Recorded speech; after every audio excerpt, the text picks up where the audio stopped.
waaw salaamaaleykum mbokk internet yi ñëwaat nañu ci deuxième match bi nga xamante tey moom moo am mu opposé entre ASC Mesere contre ASC Frontière Manko Frontière Mouhamed Golo ko match bi mu mel ni commencé na diggante Mesere ak Manko Frontière.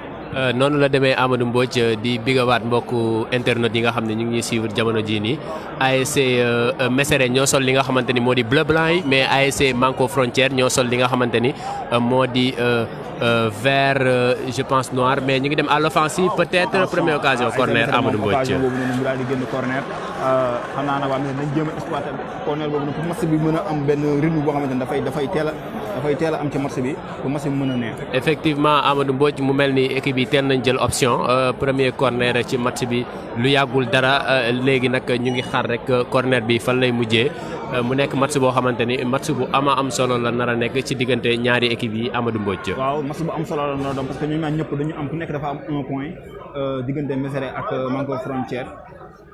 waaw boo xoolee match bi mu ngi daw Mesere dugg nañu si situation récupération daal di koy génnee. bàyyil bal bi ballon récupéré mu mel ni rek de récupéré bal bi reconstruire à 0. action boobu magnifique contrôle magnifique contrôle daal di koy reconstruire. noonu lay demee construction par derrière dégagement du gardien da koy perte Amadou Mbodj. waaw bal bi dafay daal di génn tuus. day génn tuus loolu nekkul lu ñuy bett mais rek jugé le bal bi similaire terrain yóbbu ko ci gardien am pour delloo ko bal bi loolu du doon loo xamante ne dañ naan gulet parce que Mesere ku leen yàgg a seetaan xam ne même boo leen di gagné sax dañ leen di gagné si li nga xamante ne ñoom seen football la parce que dañuy def tiki taka ba mu baax Mouhamed Golo. noonu lay demee tiki taka boobu moom la ñuy xaar ci ñoom ñu dem rek suivre li nga xamante ni moo di touche bi nga xamante ni waa ASC Manko Frontière ñoo ko am ñu xool numéro 14 bi moo war a effectuer li nga xamante ni moo di touche bi Amadou Mbodj. waaw am di béy ñu ngi koy nuyu bu baax mi wax match bi ñaari match fu mu toll nii mu ngi gum ci 2 minutes de jeu kenn dugalagul fi mu toll nii diggante Mesere ak Manko Frontière score bi dafa vierge fi mu toll nii. noonu la demee mu mel ni waa Manko ñu ngi installé wu un bon centre. oh là là là là là là là. bàyyi bal bi rëcc ko. rëcc ko récupération numéro 3. il joue avec oh là là Mbodj. mais dañ koy maintenir. Mbodj waa ji mi ngi def jeu bu rafet Mbodj. ah oui belle sortie de balle Amadou Mbodj. mooy li ma la waxoon léegi rek nee naa la Mesere bu fekkee da nga koy gagné si li nga xamante ne benn jeu bu am solo la ñuy def parce que boo xoolee sortie de ballon bi mooy wan ni équipe bi nii équipe bu speed la aussi li ñuy football instant dañ ko entraîné ci entraînement yi Mouhamed Golo ko. Amadou Mbodj suivre numéro 2 bi le milieu de terrain il sort très bien les ballons. waaw lu am solo la boo xoolee Mesere équipe moo gën a féetee ndaw que équipe bu Manko Frontière. noonu la demee mais aussi boo xoolee li nga xamante ni moo di expérience aussi de s'y jouer. ci ASC boo xamante ni yàgg na football ak ASC boo xamante ni peut-être c'est la première année première édition.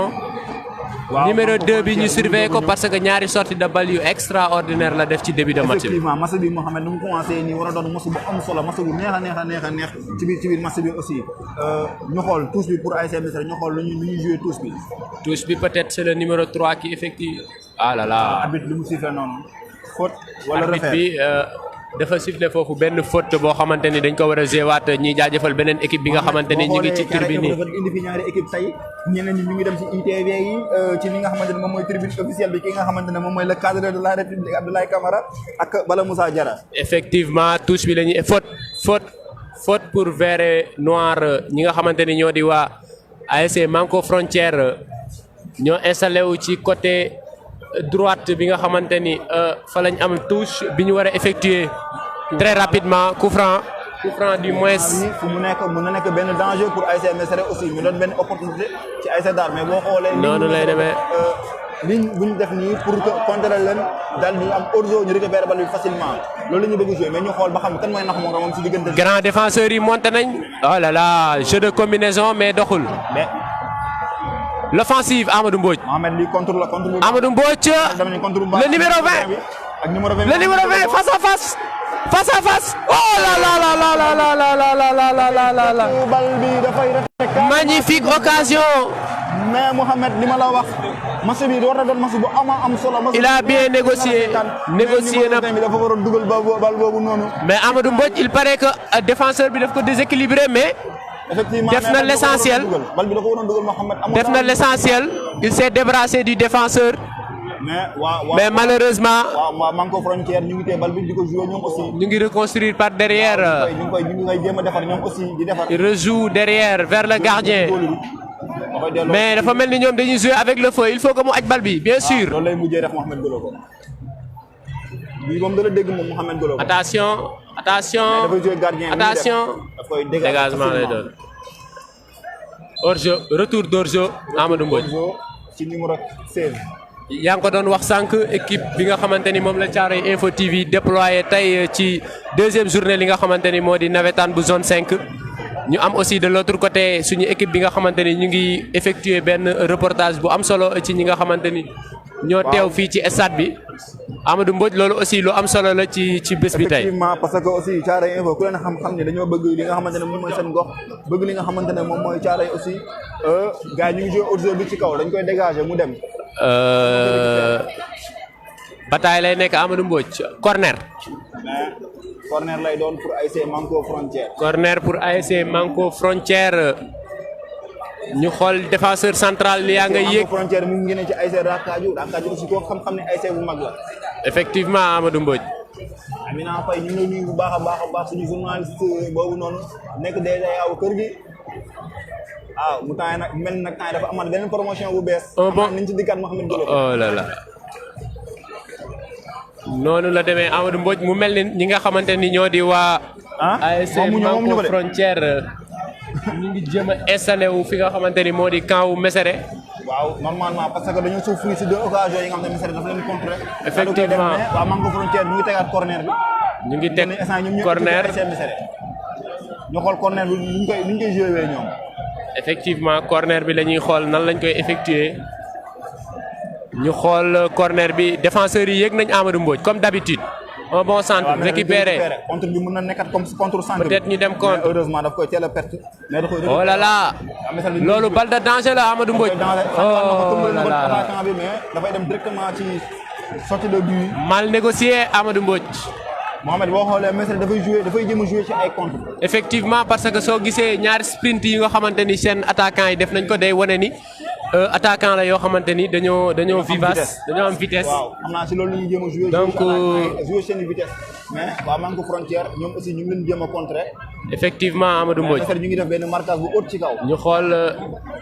attention oh là là belle combinaison Amadou Mbodj. mais ak central da koy récupérer daal di koy génnee tuus noppalee ko woo équipe am ñëw replacé wu. effectivement noonu lay demee dafa gën a wóor écarte danger moo gën a wóor di jéem a indi loo xamante ne daf lay indil coono moo xam ne ko. équipe bi day ñëwaat def li nga xamante ni moo di repli défensive ngir mën a taxawaat ci seen i ay tànk mu mel ni bal bi bu génnee day yàgg pour ñëwaat Amadou Mbodj te loolu mën na cacher li nga xamante ni moo di rythme match bi. dafay cacher rythme match bi xam naa bu ñu mënoon jàppale rek ñu gaaw ci ballon yi ñuy def remise yi ñu gaaw. mu mel ni waa ZAD ñooy dugg si noonu. ak seen équipe ñoom aussi.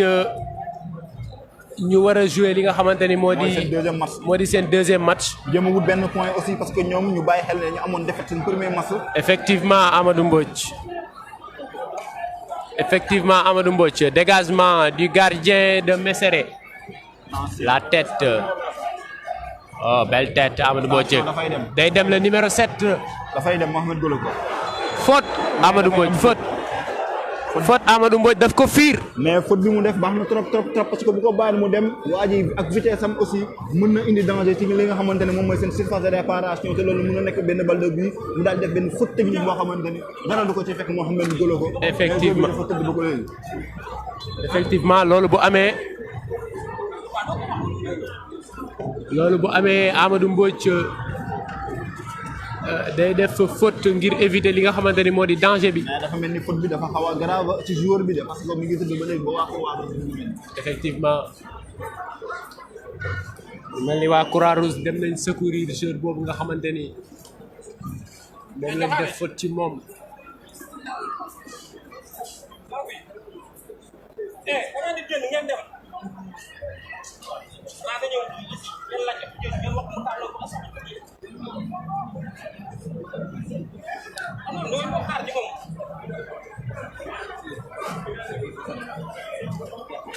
Amadou Mbodj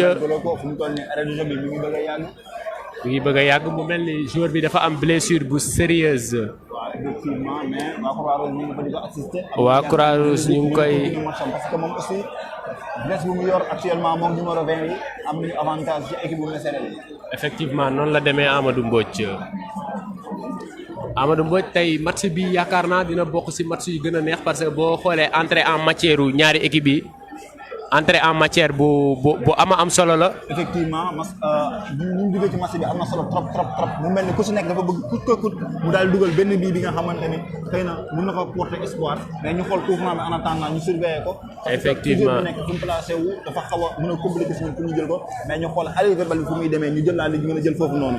effectivement ñu xaar bal bi fan lay atterrir coup franc bi nga xamante ni. arbitre bi pare na defar li nga xamante ni moo di mur bi ñu xool yaakaar naa bu amee ku mel ni Cristiano Ronaldo mën na ko dugal facilement ci camp yi. Amadou Mbodj kooku au niveau la.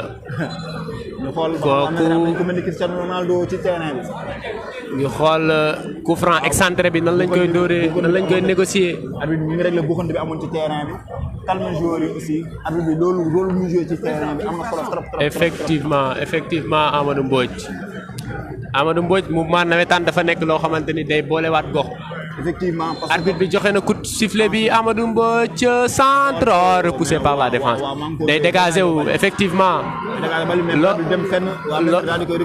récupéré nañ ko. Oh là là. attention numéro 20. corner Amadou Mbodj. corner pour équipe bi nga xamante ni. moom mooy Mesere. Mohamed arbitre bi arrêté match bi parce que li nga xamante ne moom mooy lumière éclairage bi dafa mel dafa am benn problème technique bu ci am arbitre bi daal di arrêté match bi. effectivement mais coach Mesere bu ñu ci profité woo ay joueurs am pour jox leen yenn consigne en attendant. effectivement noonu lay demee occasion la ngir ñu woowaat ñi nga xamante ni ñoo di seen i ay joueurs ngir mën a recadrer waat li nga xamante ni moo di. match bi faute de placement wala yi ñu am ci. mais Mohamed est-ce que duñu jël ci direct bi en profité ci loolu noonu jël ki nga xamante ne moom mooy parrain wu match bi monsieur Ngagne Demba Diop mu joxe impression bu ñu amee tey ak li nga ko parrainé match bi nii Mohamed Golo ko. effectivement Mbodj xam naa damay doon sa cadreur bàyyi la nga mujj effectuer li nga xamante ni moo di. waaw loolu dem problème.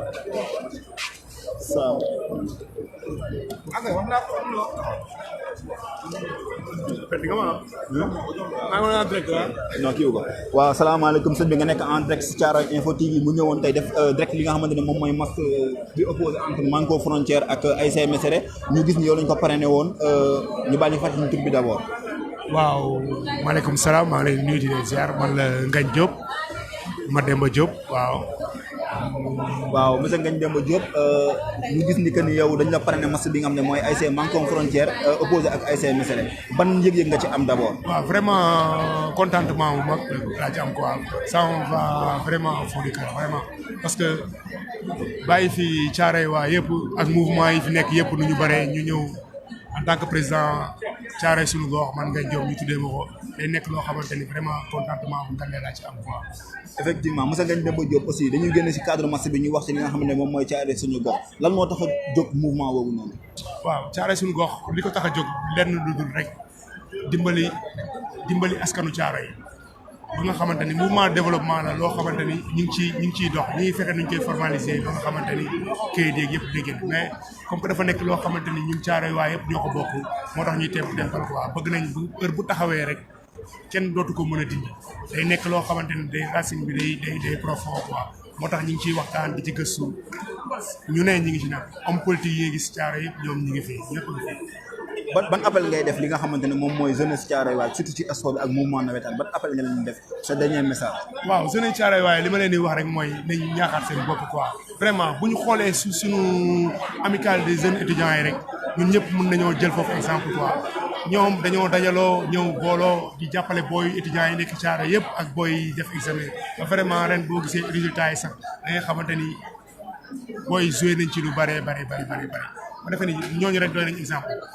gën a gëm suñu bopp rek gën a gëm suñu bopp quoi te xam ni Thiaroye suñu Thiaroye la ñun ñoo ko mën a defaral suñu bopp amul kenn kuy jóge ci àll bi ñëw defaral ñu ko lu ñu bëgg si Thiaroye ñun jeunes yi ñun ñoo ko war a mën a defaral suñu bopp te nañ ci taxaw xar si suñu tànk quoi booloo rek. merci ñu ngi lay remercier bu baax a baax. jaajëf merci beaucoup. Mouhamed président bi tudd na ki nga xamante dafa am solo muy monsieur Ngagne Demba muy monsieur Abdou Aziz muy Ahmed Gar mu tudd si ki nga xamante ne mooy mu tudd Ahmed Gar di si nuyuwaale au passage ki nga xam ne moom mooy président bi Abdou Karim Meng mu doon ki nga xamante ne am liggéey bu am solo bu muy def au niveau de Thiaroye Gare.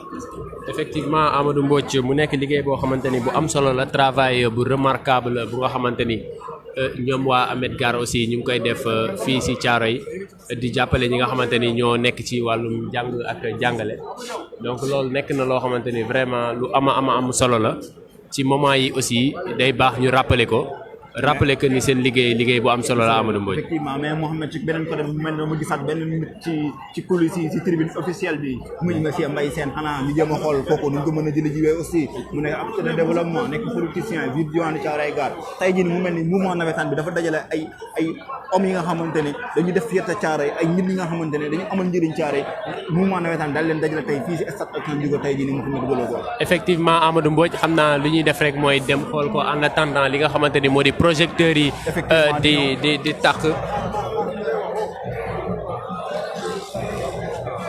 xam naa dañuy salaamaaleykum monsieur Mbaye Sène tey ñu gis la ci tribune officielle bi nga xamante ne moom mooy zone 5 tey ñoo organisé deuxième journée ci mouvement navétane bi tey mu opposé entre Manko Frontière ak ASC Mesere ñu bàyyi la jox la kàddu gi nga wax mbokk internet yi nga wax ko aussi waa Thiaroye.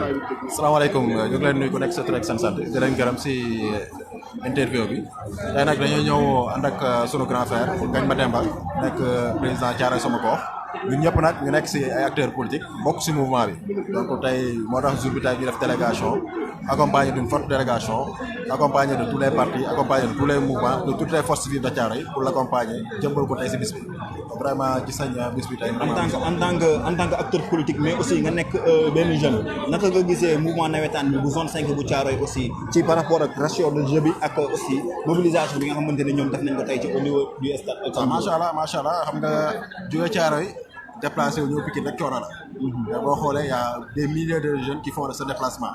tey bu ñu sañoon dañ koy am kaaba mais ku amul comme ni ñuy wax rek ku amul yaay namp maam donc mais boo xoolee cette mobilisation par rapport à d'autres zones di nga xam ne Thiaroye nawetaan bi vraiment mi ngi avancé et le champion am na niveau donc par ce passage di féliciter aussi le président de la zone qui fait la promotion. mais aussi en tant que acteur politique Thiaroye mu nekk benn dëkk bi nga xamante localité bi nga xamante ne sport dafa am doole trop gis nañu récemment ancien international de basket muy Cheikh Mbacke Diop génn àdduna mu nekkoon génération bi nga xam ne ñu mujjee jël coupe d'Afrique de basket au niveau du Sénégal en 1997 mais aussi ñu amoon fi kenn nga xam ne mooy Lamine Faye ancien international de football mu am kenn nga xamante ne aussi ancien joueur Rakadio mu nekkoon équipe nationale aussi Thiaroye amul benn infrastructure sportive bi nga xamante ne mën na tax jeunes yi dafa mën a mën a seen activité. waaw loolu moom c'est des manquements graves yoo xam ne ñu ñëpp constaté nañ ko tey Thiaroye waroon na à part Pikine Thiaroye moo waroon nekk deuxième commune bu am stade mais bu ñu ko demee implanté ka Mbao tey Malika am na stade on parle de Kër Massar on parle de Yeumbeul et jusqu'à présent tey amul ñu fenn foo xam ne sax équipe bi nawetaan yi ñu football ni sax amul duñ sax aire de jeu yoo xam ne fi entraîné donc muy des manquements graves yoo xam ne tey mbooloo lañ mën a teg joxante loxo changé ko parce que c'est inadmissible tey ñun ñu jógee Thiaroye am des espaces yoo xam ne ñëpp fa la ñu entraîné amoon terrain boo xam ne fa la ñu joué nawetaan tey loolu yëpp ñu xañ ñu ko donc am na fu ñu toll nag il va falloir quand même ñun joxante loxo takkante dem jëli luñ moom. monsieur Mbaye Sène xanaa ñu lay invité rek nga rejoindre Thiaroye Info seen émission bu am solo boobu ñu def mu tudd profil li nga xam ne dañ ko jox acteurs politiques yi pour ñu mën a wax li nga xamante ne moom mooy seen ambition ñu lay invité nga daal di rejoindre groupe Thiaroye Info nii bi contacter ak ñoom pour ñu mën la jël ci bi ndax li ngay wax am na solo bu baax a baax a baax. non incha allah rabbi wala fara bu soobee suñu borom. incha allah ñu ngi lay jaajëfal bu baax a baax.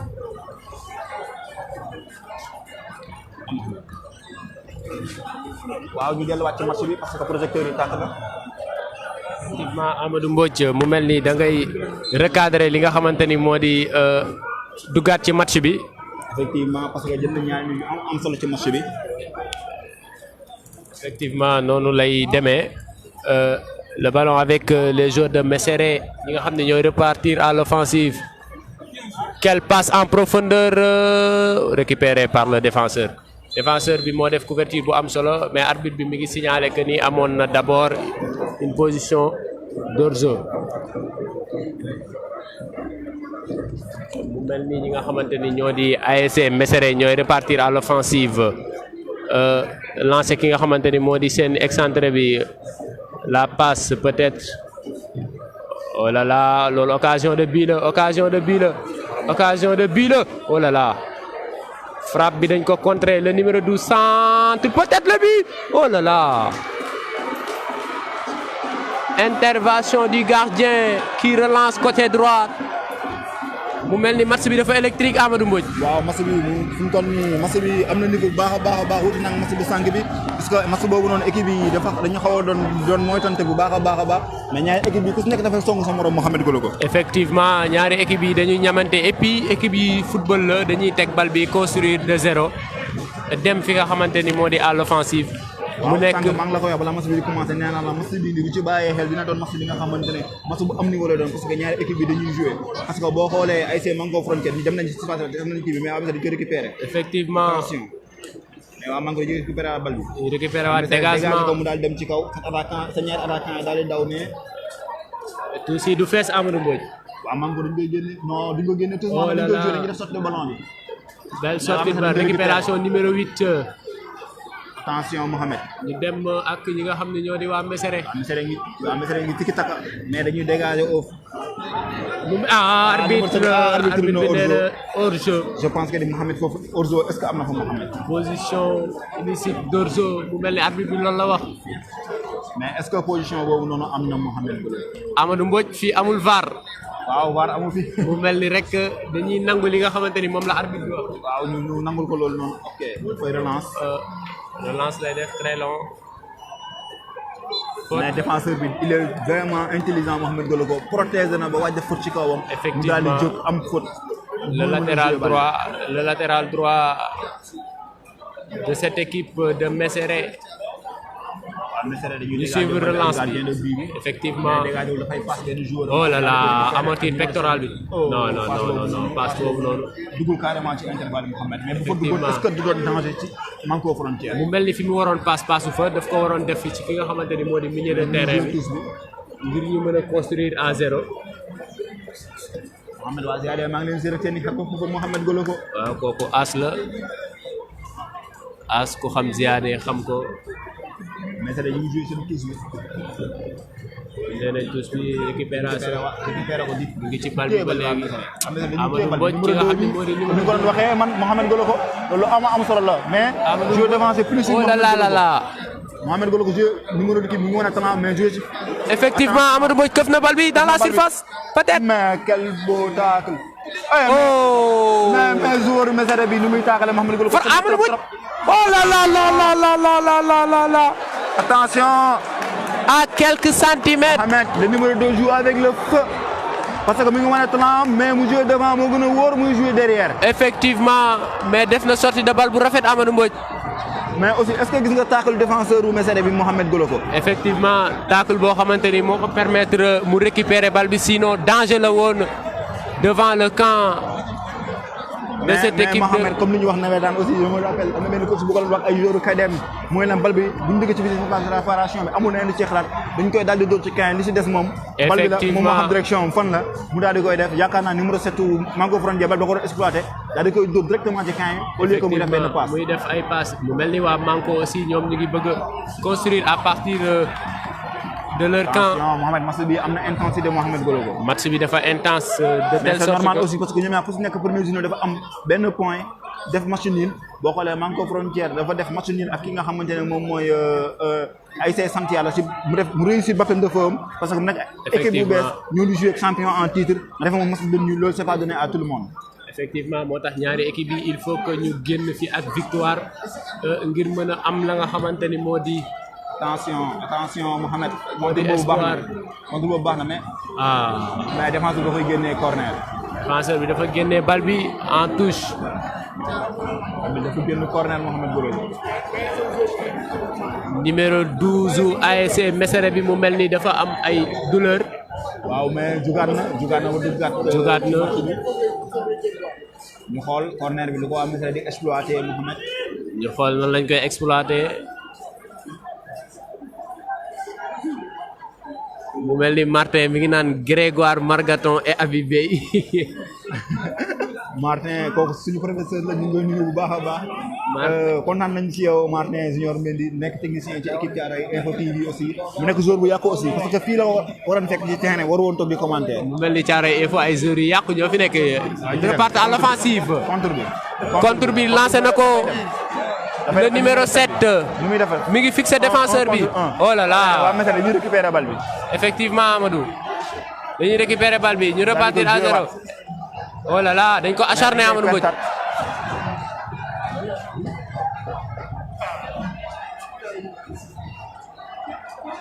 attention Mohamed Goloko contre-attaque pour Mesere. Mohamed Goloko contre le pour Mesere. oh là là. mais dañuy temporiser mais. daf ko retardel. profondeur boobu baax na mais waaye da koy génnee tous. da koy génnee tous li muy def moo gën a wóor. effectivement su ma mënul passe kenn ma génne bal bi mu génn tous mbaa corner. saa yu danger amee da koy génnee fi nga xamante ni moo di tous mais Amadou Mbodj match bi neex na lool. trop. ñu suivre li nga xamante ni moo di match bi ba tey waa Manko ñoo koy récupérer waat repartir à 0 avec le numéro 12. def benn passe ci kanam. def passe devant récupérer. défenseur Mesere bi dafay récupérer bal bi facilement à chaque fois bu gars yi ñëwee ci zone am bu gars yi ñëwee ci moom.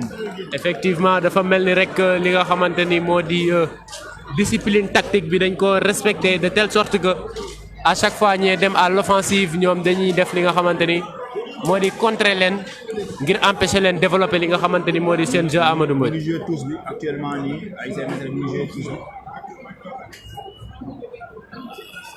Il repartir avec ASC Manko Frontière. Oh là là, belle bataille. Mohamed Massi bu ñu bëgg mel ni Massi Premier League Mohamed Goloko. loolu la may fàttali oh là là. dégagement boobu Amadou Mbodj match bi jeexagul léegi. match bi jeexagul léegi parce que dégagement bi moo li ñuy def ñuy. ndax boo xoolee ñaari équipe yi. ñaari course yi jóg nañ jox ak seen i joueurs aussi. effectivement ñi ngi ci ligne de touche bi. ñoom aussi technique am wax ay joueurs am. ñu ngi wax ak ñi nga xamante ni ñoo di seeni ay joueurs yaa ngi jël li nga xamante ni moo di ay consignes. waaye xam naa après du ñàkk ñu ñëwaat ci résultat wu démb yi d'abord parce que amoon na ay match yu am solo yu amoon ci niveau zone 5 bi aussi. effectivement nag démb ki nga xamante ne moom mooy Ramdan boobu affiche bu rëy la woon. effectivement Amadou Mbodj. waaw Mesere mi joué waat. récupération oh là là. bel retour. waaw Mesere. tacle bu licite duñ jël risque Mohamed Goloko. tacle bu licite la def ngir récupérer li nga xamante ni moo di bal bi.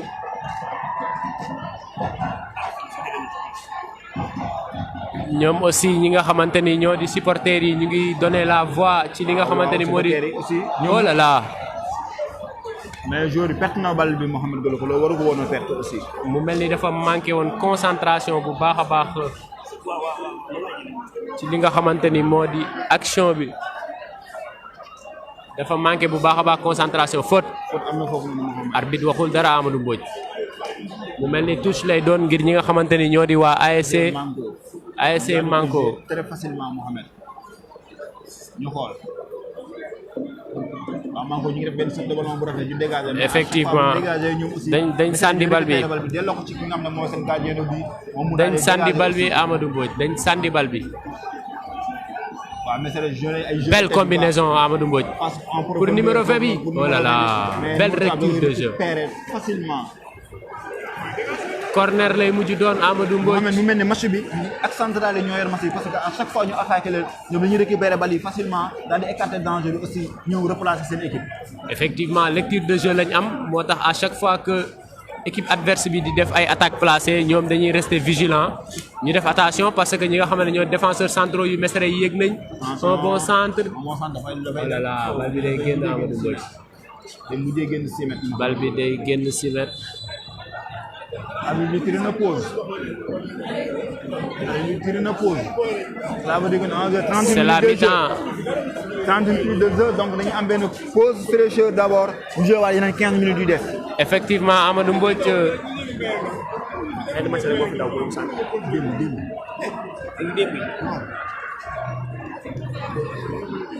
effectivement Amadou Mbodj match bi terrain bi aussi dafa metti.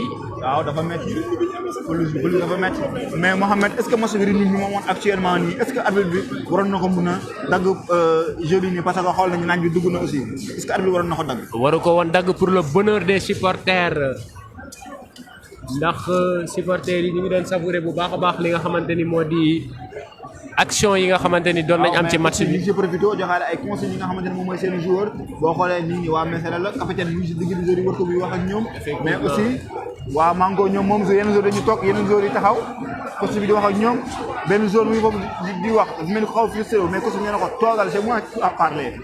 effectivement instant yi neer yi day jug les nerfs sont tendus voilà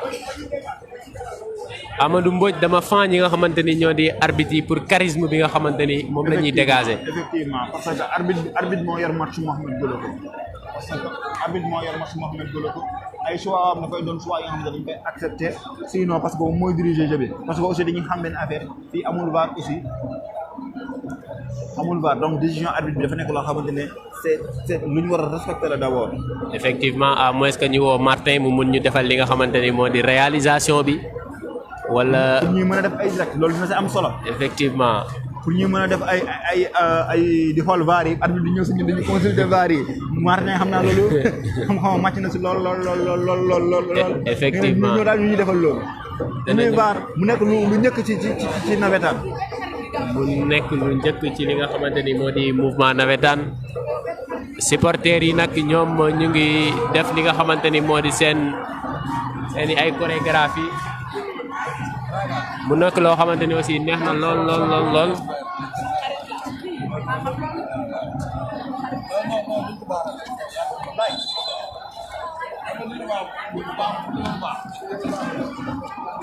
man gënoo ko maa ngi jot ay message ci suuf mais xamal nañu seen message du ma ko mën a lire parce que ci direct laa ne. ci direct bi lañ nekk duñu mën a suivre li nga xamante ni moo di message yi duñ ko mën a tontu. ñu am fii aussi Cheikh Tidiane Mbaye nekk DRH fii si Thiaroye Info TV. daa bëgg micro nag. mais aussi ñëw bëgg a wax. ñëw dalal. mais ñun ñoo bañ tey suñu micro. ñëw seetaan si li nga xamante ni moo di match yi loolu aussi. waaw nekk loo xamante ni lu am solo la. muy wane rek xanaa ñu laaj ko quelques questions rek Cheikh Tidiane na nga gisee match bi am na tànn ci diggante ASC Manko Frontière ak ASC Messere. waaw maa ngi leen di ziar. di jégalu encore une fois en tout cas sincèrement kontaan nañu di gis seetaan match bi c'est vrai que yàgguñu seetaan match bi nga xam ni moo dox ci équipe bu Thiaroye yi c'est la première fois ñu découvrir ko mais macha allah organisation bi baax na mais aussi ñu ngi gis niveau de jeu bi vraiment xaw na élevé tuuti Amadou Mbodj. waaw Messere moo sol bleu blanc bi Manko sol vert et noir bi. lu mel ni match bi am na intensité parce que am na jeu bi nga xamante ne jeu bu haut niveau la. mais occasion waa Manko ñu ngi dem ak benn contre attaque bu gaaw a gaaw ci reprise de jeu bi Cheikh Tidiane Mbaye loolu mën na nekk benn danger ci ASC Messere. effectivement voilà loolu mën na nekk benn danger mais malheureusement depuis sànq ba léegi gars yi dañuy am ay opportunité mais duñ ko saisir parce que duñu am placement bu baax mais aussi joueurs yi duñu xam amuñu benn intelligence de jeu ba nga xam daañu ko def seen passe yi. mais boo xoolee. ñaari équipe bi seen défenseurs dañuy def ay lectures yoo xam ne leen di permettre heure bu ñu leen attaquer rek ñu mën a récupérer bal yi facilement daal di écarter danger soit dañuy def benn sorte de ballon wala ñu dégager ko. xam nga loolu. voilà xam nga loolu travail la entraînement ci nga défenseurs yi seen rôle la ñuy jouer mais aussi l'équipe adverse aussi surtout attaquant yi. war nañu am benn automatisme de jeu ba nga xam ni donc placement bi surtout suñu excentré bi su amee ballon donc normalement war na am benn automatisme ba nga xam ni attaquant avant centre bi war na mën a placé wu moom aussi war na mën a xam exactement il doit faire la passe au niveau de son partenaire donc coup franc bi dem na mi ngi noonu attention occasion encore une fois voilà yaa ngi gis li ma lay wax léegi voilà dañ koy raté duñu am benn duñu posé une fois que ñu nekk ci 18 bi donc c'est loolu aussi c'est un peu dangereux pour les attaquants. Cheikh Tidiane mu mel ni yow da nga xam football Cheikh Tidiane Mbaye. Man tamit ancien joueur la duma ancien joueur la vraiment te su may gis match yi vraiment damay am envie jouer envie football vraiment. voilà Thiaroye Info am na équipe aussi ay joueurs yàqoo fa nekk mais man yàqoo ma voilà milieu défensif moo yor ballon bi noonu topp na ko jox nag le latéral numéro 12 mu jéem a chercher benn partenaire am jox na ko le numéro 16 mu jox ko voilà ils sont en train de produire un beau jeu mu sànni ko def ko côté excentré bi jël na ballon bi malheureusement récupération encore une fois repris par les joueurs de Mesere numéro 8 ñu ngi chercher vraiment ki nga xam moom la ngay jox dellusi na voilà malheureusement def dellusiwaat voilà gis nga contre attaque bi dem na le numéro 7 mi ngi dem le numéro 7 malheureusement voilà dina ko jël voilà gis nga li ma lay wax léegi li ma lay wax première intention mooy jeu soo amul première intention la soo ko deful au jeu day am parce que les défenseurs dañuy intelligent un peu par rapport ak seen lignement. mais est-ce que yaa ngi xool ay seen numéro 2 bi lu muy joué actuellement nii est-ce que rafet na mu ngi produit benn jeu bu rafet mais est-ce que nekkul danger équipe am parce que li muy gën a téye bal bi muy gën a nekk danger aussi. effectivement numéro 2 bi ni muy joué baax na mais ji nga football sooy téye bal lu yàgg amoo solution rek su yàggee bal bi da nga koy perte. actuellement loolu moo dal ñaari équipe yëpp sooy xool. waaw ASC Mesere moo def relance noonu le numéro 5 jox na ko le numéro 7 malheureusement gis nga les passes ne sont pas bien voilà centre encore une fois le numéro 16 va reprendre la balle et qui donne au numéro 16 qui essaie de chercher son partenaire il y a une opportunité malheureusement récupérée par les joueurs de Manko et le numéro 7 encore une autre opportunité voilà coup franc pour l'ASC Manko. Voilà rapidement joué par les joueurs de Manko. Malheureusement, il n'y a pas beaucoup de solutions pour voilà, il n'y a pas beaucoup de solutions à chaque fois. Ça se travaille à l'entraînement. Mais est-ce que ligne défensive non, ligne défensive mais tactique de jeu ba nga xamné mom la wa Manko indi tamit apprécier wu mako parce que joueur bu yore bal du xam na kan la ko jox exactement du am solution. Ya ngi gis li ma lay wax ni. Li dañuy vendanger ballon bi gars l'équipe adverse reprendre ko té li du jouer. À chaque fois nii lay demee gis nga du am 5 passes nga xam dina mat ji nga nii lay demee bal bi dafay génn après du am solution gis nga. di nga passe dafa yéex yaa ngi gis. mais Cheikh Yane waa Mango lu ñuy taxaw ci position hors jeu bëri na trop. c'est parce que jeu bi moo yéex seen jeu moo yéex automatisme de jeu bu may wax bi léegi mooy dellusiwaat rek le ballon est repris par les joueurs de l'ASC Mesere encore une fois ballon à l'air et le numéro 20 va récupérer le ballon moom il est un peu posé mais parfois de chercher de am des solutions numéro 20 va essayer de chercher un partenaire et qui garde la balle voilà malheureusement gis nga at bi du ko may non du ko may ndax dafay téye ballon encore repris par le numéro 12 qui va faire la passe pour le numéro 18 qui essaie de dribbler malheureusement sorti en touche. Cheikh mu mel ni waa Mesere ñoo gën a bëgg bal bi que ASC Mango aussi. waa Mesere ñoo gën a bëgg ballon mais sur les deux côtés encore une fois le jeu est vraiment un peu lent. seen football gaawul loolu mooy indi hors-jeu yi mais aussi loolu mooy aussi perte de ballon yi. mu mel ni am na ñaari joueurs yi nga xamante ne dañu tëdd Cheikh Yane may am. waaw bon télescopage moo fa am ñoom ñaar donc c'est normal mu am quelques blessures mais j'espère bien que du grave noonu. Encore une fois il faut que les coachs vraiment ñu travailler ci loolu parce que nawetaan tey soo indee mbooloo ba nga xam ni surtout les autorités ñëw di seetaan dafa war a am benn niveau de jeu ba nga xam lu mu bon ba dina am 10 passes nga xam ni les équipes dañ ko produire malheureusement actuellement gisuñu loolu. ndox mi def fi 32 passes contre ASC. très bien maintenant j'ai fait allusion aussi à loolu mooy football te aussi loolu dafay indi benn genre talent ba nga xam ni am na Thiaroye quoi sincèrement. et j'ai fait allusion aussi à l'ASC Cosaan ba nga xam ne moo nekk Pikine vraiment ñoom tamit dañuy produire jeu nga xam ne mooy loolu. café gi ñëw na man de naan naa café léegi si kaw man ak bala. yaakaar café ak ñi sponsorisé maintenant sponsor yi ñëw aussi. sponsor yi ñëw direct yi gën a yaañi. mais aussi di profiter de l'occasion pour wax les chers internautes ñu continuer di abonner suñu chaîne YouTube Thiaroye Info TV mais aussi au niveau de notre page Facebook Thiaroye Info TV aussi donc ñuy wax nekk ni Thiaroye Info est là donc pour vraiment rendre service à la banlieue rendre service aussi au Sénégal et vous donner les bonnes informations. xam naa ne du yàgg dara équipe Thiaroye Info TV duñ dugg ci biir ASC yi xool ASC yi nu ñuy préparer seen i match xool ASC yi. Inch'Allah le jeu est repris et le ballon est avec les joueurs de l'ASC Manko avec le latéral gauche qui va essayer de relancer le ballon et voilà récupéré par le numéro 5 latéral gauche de l'ASC Mesere qui sont en bleu blanc qui donne au numéro 7 qui va essayer de percer dans la surface de réparation et qui frappe malheureusement pour l'ASC Mesere heureusement pour l'ASC Manko vraiment quelques centimètres moo ko teree dugg ci effectivement voilà bala rejoindre nañu moom tamit un autre reporter tey aujourd'hui il s'est transformé en journaliste reporter. et loolu aussi am na solo. voilà ci zone bi tuuti wala lan nga xalaat si match bi niveau de jeu bi ak tactique de jeu ba nga xam ne coach yi teg nañ ko.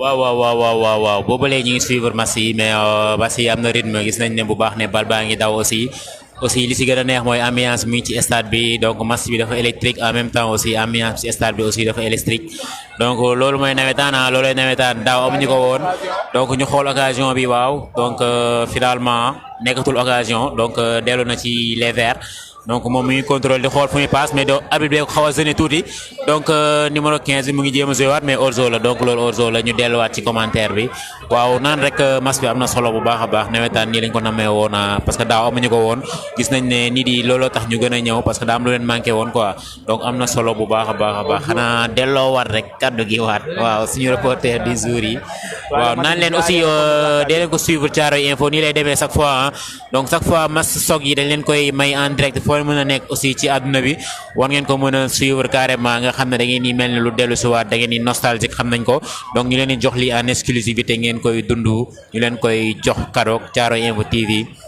waaw vous kii.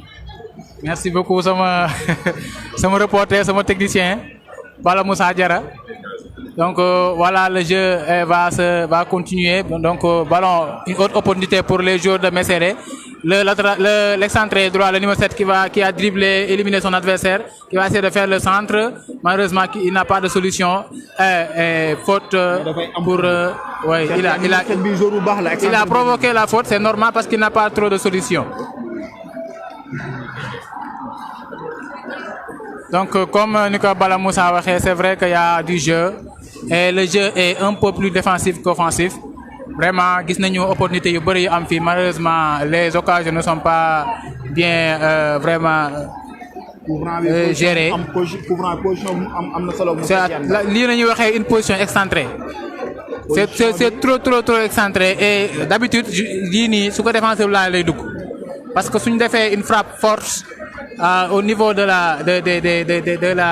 du gardien je pense que c'est fort probable bi dugg. Bon, on va essayer de voir est-ce que li ma wax mooy am wala du am mais en tout cas c'est une occasion vraiment ba nga xam ni war na mën a nekk bii quoi. Cheikh ñu surveiller coup franc boobu noonu en temps toujours voilà le numéro 7 moo essayé dóor ko donc voilà et attention. Il y a une tension vive au niveau des joueurs et l'arbitre est en train d'intervenir pour calmer un peu les tempéraments. Et l'arbitre a sifflé et le jeu et il va essayer de jouer. Oh yaa ngi gis li ma la wax. waaw genre yi à chaque fois occasion lay nekk. voilà maintenant sortie de but pour l'ASC Manko. Goloko ñëw na moom le chroniqueur. waaw Cheikh yaa xam naa dañ lay bàyyi nga. dawkat bi carrément. Goloko dawkat bi ñëw na xaaral ma jox ko micro bi Goloko dawkat yow foo nekkoon Goloko. Cheikh ñu ngi lay remercier bu baax a baax da nga fi ay analyse yu am solo yoog Bala Moussa Diarra ñu ngi leen di remercier bu baax a baax Mouhamed Goloko ñëwaat nga ci li nga xamante ne moom mooy match bi actuellement nii Mesere mu ngi gën a jouer mais aussi Manko Frontière mi ngi gën a jouer match bi am na intensité actuellement nii. effectivement balaa ma tàmbali si loolu damay wax Cheikh dawkat du présent boy reporter donc bu loolu boo ko waxee day paradoxal par rapport ak ñi nga xamante ni ñooy suivre dinañ ne mais Cheikh mi moom xanaa Dagana la jógee di nuyuwaale waa PLD mouvement PLD bi nga xamante ni aussi mi ngi Dagana di def liggéey bu am solo donc Mbodj ñu ñëwaat ci match bi rek comme niñ ko waxee woon match bu électrique dans la surface mais loolu góol bi da koy jël ay occasion yu am solo la match bi am mu mel ni fa la première période bi di yem. première période fa la yem. Mesere joué na match bu am solo contre Manko Frontière ñoom ñaar fu mu toll nii match bi neex na trop parce que am na jeu am na ambiance am na intensité aussi Mouhamed Goloko. effectivement 0 but partout si ñaari équipe yi nga xamante ni ñoo doon laale xam naa rek dañuy dem fi nga xamante ni moo di pause balaa ñoo ñibbisi waat ci deuxième période bi et aussi dem fi nga xamante ni moo di troisième match bi Amadou Mbodj. effectivement troisième match bi aussi moom mooy opposé troisième match moom moo nar a opposé diggante ki nga xamante ne moom mooy ASC Rakaju contre ASC Mesere non contre ASC GAD effectivement. waaw GAD définition GAD Mohamed Goloko dama ko ragal a wax ci kii parce que man dama leen a yëpp. GAD dafa nekk équipe boo xamante ni équipe bu am solo la. Peut-être trophée mooy li nga xamante ni moo manqué ci li nga xamante ni moo di seen vitrine. Parce que boo xoolee aussi équipe nationale bu Sénégal aussi noonu la mel au niveau de l'Afrique équipe la boo xamante ni équipe bu ñu estimé la équipe la boo xamante ni à chaque fois day jël premier ci classement Afrique mais li manqué daal vraiment mooy benn trophée boo xamante ni day couronner seen leadership sur le plan footballistique. Aussi GAD aussi nekk ASC boo xamante ni vraiment. Coupe mooy li nga xamante ni moo ko manqué ci vitrine li nga xamante ni moo di trophée mais espérons que dina ñëw vraiment dans l'avenir. dafa amul trophée rek mais GAD amul benn équipe ci ñoom li ñuy wax amul benn équipe bu jeune ñoom di tëdd di nelaw parce que ñoom dañu mën li nga xamante ne moom mooy nawetaan. Effectivement boo xoolee équipe la boo xamante ni à chaque fois bu dajeek équipe yi nga xamante ni ñoom la ñuy wax ay favoris lañ match la yoo xamante ni match yu metti lay doon te souvent ils ont tendance à renverser la situation wala rek. Déconstruire li nga xamante ni mooy pronostic yi nga xamante ni moom la ñuy joxe mais daal comme ni ma la ko waxee Mbodj li manqué daal vraiment mooy trophée bi nga xamante ni moom mooy couronner seen bravoure ak seen li nga xamante ni moo di expertise bi ñuy wone ci wàllum nawetaan malgré que équipe la boo xamante ni manqué na doole bu baax a baax mais tamit équipe bu jeune la ñuy andi à chaque fois ci édition nawetaan yi. Effectivement xam naa ni. après peut-être ni ñu proposé. pour wax rek. waaw baax a baax comme match bi ni ñu mu demee diggante ASC Manko Frontière ak ASC Mesere parce que joué nañ fi jeu boo xamante ni tey jii nii am na supporter yi nañu kontaan aussi kuñ si gagné si supporter nañu kontaan parce que proposé nga jeu bu am solo Cheikh Tidiane Mbaye match bi si topp muy opposé entre ASC Rakaju ak ASC GAD.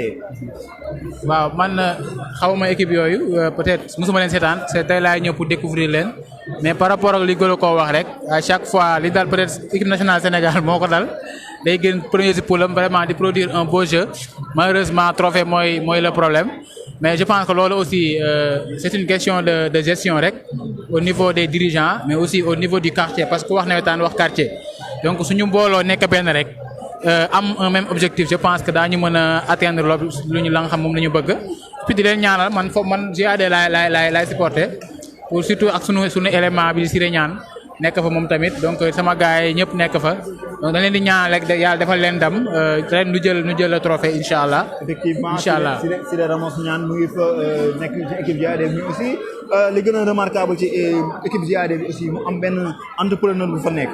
mu nekk benn jeune bi nga xam ne dafa créé entreprise am biir Thiaroye en même temps nekk capitaine ASC GAD mu doon lu rëy mu nga xamante ne moom mooy Mansour Diop di président 3M aussi Cheikh Tidiane Mbaye lan nga mën a wax ci genre jeune boobu noonu. voilà ji nga loolu mooy un jeune engagé c'est-à-dire engagement du rek créer entreprise créer en quelque sorte des emplois mais aussi le fait que ngay jouer sa ASC di jàppale sa ASC rek loolu aussi sur le plan sportif joxe sa doole joxe sa xam-xam je pense que loolu aussi c'est autre chose dañ koy encourager vraiment di kontaan ci moom trop donc c'est un jeune ba nga xam dama ko estimer trop de par sa présence physique morale mais aussi sa présence intellectuelle ba nga xam ni am na ko au niveau de Thiaroye donc di ko encourager di ko ñaanal aussi yàlla defal ko ndam si marché bu mu jëm mais aussi entreprise bu mu ubbi aussi mu nekk entreprise 3e ba nga xam ni vraiment day liggéey yu mucc ayib nekk aussi sponsor de Thiaroye Info di ñu jàppale si lu bëri officiel bu Thiaroye Info vraiment kontaan nañ si moom di ko ñaanal yàlla defal ko ndam quoi en tout cas en attendant nag ñu xool marché bi nu muy mujjee en tout cas xëy na man dinaa leen jik tey ñëw naa seetaan si leen incha allah rabbi ndam dina am. waaw yow moom vrai supporter GAD nga actuellement nii baa ma jox suma commentateur bi daal di mën a ñu daal di mën a décortiquer match bi ñu Mohamed Goloko boo xoolee match bi li nga xamante ne mooy ñaari équipe bi am nañu ay occasion yoo xamante ne war nañu ko mën a exploiter pour mën a li nga xamante ne dugal ay but pour mën a changer li nga xamante ne moom mooy donné wu match bi mais dañu manqué efficacité ñaari équipe yëpp boo xoolee moo tax looloo tax bi dugg. effectivement manque de réalisme la ci ñaari côté yëpp muy ci côté ñi nga xamante ni ñoo di waa Mesere mais aussi ci côté ñi nga xamante ni ñoo di waa ASC Manko Frontière ñoom ñëpp rek am nañ li nga xamante ni moo di ay occasion franche yoo xamante ni waroon nañ ko mën a concrétiser ba nga xamante ni dina décanter situation bi mais dañuy gis à chaque fois ñoom dañuy am difficulté devant les buts loolu aussi il faut ñu saluer aussi défenseurs yi nga xamante ni ñoo nekk de part et d'autre ñoom aussi ñu am vigilance ci li nga xamante ni moo di seeni ay marquage parce que gis nañ ko tout à l'heure ak ASC Manko Frontière bañ demee à l'offensive mu di ay tacle yoo xamante ni yu lucide yi nga xamante ni défenseurs yu Mesere yi def nañ ko à l'intérieur de la surface loolu aussi nekk na loo xamante ni yombul donc ñaari équipe yi daal ñu ngi def jeu bi nga xamante ni jeu boobu la ñuy xaar ci ñoom spectacle baa ngi fi mais aussi occasion de but yaa ngi fi ak ay construction yu rafet comme niñ ko rappelé depuis sànq mu di numéro 2 bi nga xamante ni moo nekk Mesere moom aussi muy def prestation bu am solo ci match bi mais aussi ci milieu de terrain bi. yaa ma ko doon wax sànq nga ne ma Amadou Mbodj surveiller numéro 2 wu Mesere bi mais Mohamed maa ngi koy xool boobu ba léegi numéro 2 bi dafay téebal bi lu bëri mais à chaque fois parfois bu defee li nga xamante ne mooy perte de balle dafay doon danger ci li nga xamante ne moom mooy équipe am donc loolu noonu dina xaw a compliqué trop ci équipe am parce que perte mu joué ci kanam moo ëpp solo mu joué ci ginnaaw bien vrai que mu téye bal bi mu dribblé mais mu dribblé dem en avant moo gën a muy arrière parce que def na ko 2 fois perte bal bi ñee am ay contre mais heureusement dañoo manqué réaliser moo tax dugal ñu bal bi. effectivement depuis ba match bi commencé première prise de balle bi nga xamante ni moom la def laa la ne kii joueur la boo xamante ni am na bagage am na technique mais boo xoolee comme ni nga ko waxee moom numéro 6 la c'est-à-dire à chaque fois que mu def erreur rek day nekk feu devant li nga xamante ni moo di ay défenseur am donc dafa war a def avec plus de lucidité mais aussi plus de prudence ba nga xamante ni bal bi du nekk bu ko pertee du nekk danger ci ñi nga xamante ni ñoo di équipe am mais aussi dafa war di gaaw a bàyyi li nga xamante ni moo di bal bi parce que nawetaan la temps bi dafa gaaw mais aussi terrain bi aussi bal bi dafa gaaw boo ko pertee rek day nekk loo xamante ni danger la te yaakaar naa bu ko defaatee ñi nga xamante ni ñoo di waa Manko Frontière mën nañ exploiter loolu te loolu mën na leen jural li nga xamante ni moo di encaisser seen première bi Amadou. mais aussi yaa ngi doon wax sànq lu mel ni équipe Mesere bi bu ñu xoolee dañu am benn tactique boo xam ne dañ ko indi mooy que ni défenseurs yi ñu créé benn ligne défensive boo xam ne dafay permettre attaquant wu Manko Frontière bi ñu laalee bal bi rek dañuy nekk si position wante ni c'est vraiment illicite. noonu lay demee loolu boo xoolee le plus souvent dañ koy gis ak défenseurs yu expérimenté yi su ma ko waxee sa xel day dem ci Bonucci ak Tchileni dañuy def li nga xamante ni moo di ligne boo xamante ni bu intelligente boo xamante ni day permettre attaquants yi à chaque fois que ñu génn rek dañuy nekk ci position d'hors-jeu donc loolu jeu d'intelligence la boo xamante ni dañ koy fekk ci défenseurs yi à chaque fois que équipe di ko réussir rek attaque adverse bi day am li nga xamante ni moo di problème pour mën a exister devant le but donc loolu bu ñu ko continuer dina nekk loo xamante ni avantage la ci ñoom. mais aussi ñeneen ñi aussi war nañ ut benn alternative mooy di gaaw a joxe li nga xamante ni moo di bal bi pour que ñuy éviter li nga xamante ni moo di position d'hors-jeu yi seen attaquants yi di def. de l'autre côté aussi da ngay gis ni li nga xamante ni moom mooy ASC Manko Frontière défenseurs yi dañu xaw a def benn jeu de pivot boo xamante ni kenn ki dafay reculer kenn ki avancer pour mën a jouer ci vitesse li nga xamante ni moom mooy attaquant wu Mesere yi moom la ñu amee parce que boo xoolee attaquant wu Mesere yi seen joueur dañoo am vitesse bu extraordinaire boo xamante ni dafa garaaw donc bu mel ni ñaari défense équipe yi ñu ngi def ay expérience yoo xamante ni ñu ngi koy réussir depuis le début du match. effectivement noonu la demee ay défense la yoo ay système défensif yoo xamante ni yu ama am solo la parce que boo xoolee ñi nga xamante ni ñoo di équipe bu Manko Frontière bi aussi ñu ngi effectuer jeu de défensif bu am solo parce que à chaque fois da ngay gis kenn day libre pour dàq ji ki nga xamante ni moo di attaquant bi loolu sax moo waral d'ailleurs seeni ay corner di gën a bëri ñoom waa Mesere donc défenseurs yi dañoo vigilant mais aussi dañuy topp bu baax a baax li nga xamante ni moo di action yi donc ñaari équipe yi daal chapeau à seeni défenseurs yi nga xamante ni boobu ba léegi daal ñoo tenir match bi bu baax a baax. waaw yaakaar naa ne daal Mouhamed Golo match bi nii équipe bu def erreur défensive mën nga jël benn bii boo xamante ni doo xam sax foo koy jëlee aussi. effectivement erreur défensive bu amee rek ña nga xamante ni ñoo di adversaires yi dañ koy exploiter te loolu mën na jural équipe bi nga xamante ni moom lañ nekk ab défaite boo xamante ni vraiment du leen arranger parce que ñu rappeler que ni ñaari équipe yi ku nekk 1 point la am te il faut que mu gagner pour mën a am ticket ngir mën a qualifier am qualification Amadou Mbodj. effectivement ñu bàyyi xel ni que ni sànq si première heure bi ki nga xamante ne moom mooy ASC Penc dafa dal dóor 2 buts à 1 ki nga xamante ne moom mooy ASC Darou Salam aussi. noonu la demee ASC Penc ñëw dóor ASC Darou Salam par 2 buts à 1 malgré rouge bi nga xamante ni am nañ ko ci fin de match bi mais aussi ñu maintenir li nga xamante ni moo di seen victoire grâce à un penalty transformé par Sanou mi nga xamante ni aussi si je n'abuse pas moom mooy c'est meilleur buteur équipe bi avec 2 réalisations ci premier match bi ak ci deuxième match bi Amadou Mbodj. effectivement premier match bi dafa dugg deuxième mi-temps indi benn coup franc bu mu tombeel daal di koy dóor ci camp yi coow lu jeex caaxee daal di li nga xamante ni daal di comme tey mu amoon ko ci penalty yi daal di koy def ci camp yi tey aussi. noonu lay demee maa ngi la ko doon wax ci début match bi ma ne la équipe ba nga xamante ni dafa am expérience joueur bu am expérience dafay baax ci équipe lool xam naa du yàgg dara joueurs yi def li nga xamante ni moo di seen rentrée ngir amal li nga xamante ni moo di deuxième période bu match bi opposé diggante génne na ko ok. waaw Gologo je pense que tey amoon na aussi benn actualité bu phare tamit muy match Sénégal kii bi double confrontation entre le Sénégal et Namibie donc je pense que war nañu mën amaat liste bi ba nga xam ni ñu nu convoqué ñu mën ko reprendre en attendant Amdi Bey moom mi ngi laaj score actuellement 0 but partout entre Mesere ak Manko dañoo nekk mi-temps actuellement 0 but partout. effectivement. ci joueurs yaa ngi nii Mouhamed Goloko joxal mbokk internet yi li nga xamante ne moom mooy 25 joueurs yi nga xamante ne ñoom la Aliou Bey daal di convoqué pour double confrontation bu ñu mën a am. effectivement ci double confrontation boobu noonu ci gardien de but yi Aliou Cissé dafa convoqué ki nga xamante ni moo di Alfred Gomis Edouard Mendy ak ki nga xamante ni moo di Seny Dieng di évoluer fële ca QPR donc loolu amul benn surprise boo xamante ni danañ ko noté ci liste gardien yi mais boo demee ci fi nga xamante ni moo di défenseurs yi da ngay am Kalidou Koulibaly l'irremplaçable Kalidou Koulibaly Pape Abou Cissé Abdoulaye Seck Bouna Sarr pour une première moom mi nga xamante ni dafa choisiroon dem équipe nationale bu France ñu convoqué ko jamono jii nii Abdou Diallo mi évolué fële nga xamante ni moo di Paris Saint-Germain Saliou Ciss Ibrahima Mbaye ak ki nga xamante ni moo di Fodé Ballo-Touré boo demee ci li nga xamante ni moo di milieu de terrain bi dañ fay am Idrissa Gana Gueye mi nga xamante ni mu def prestation bu am solo ci Ligue des Champions bi effectivement bu Paris Saint-Germain donc nga am foofu Pape Matar Sarr am foofu ki nga xamante ni moo di Nampalys Mendy Cheikhou Kouyaté Mamadou Loum Ndiaye Moustapha Nam ak ki nga xamante ni moo di Crépin Diatta di évoluer fële ca Monaco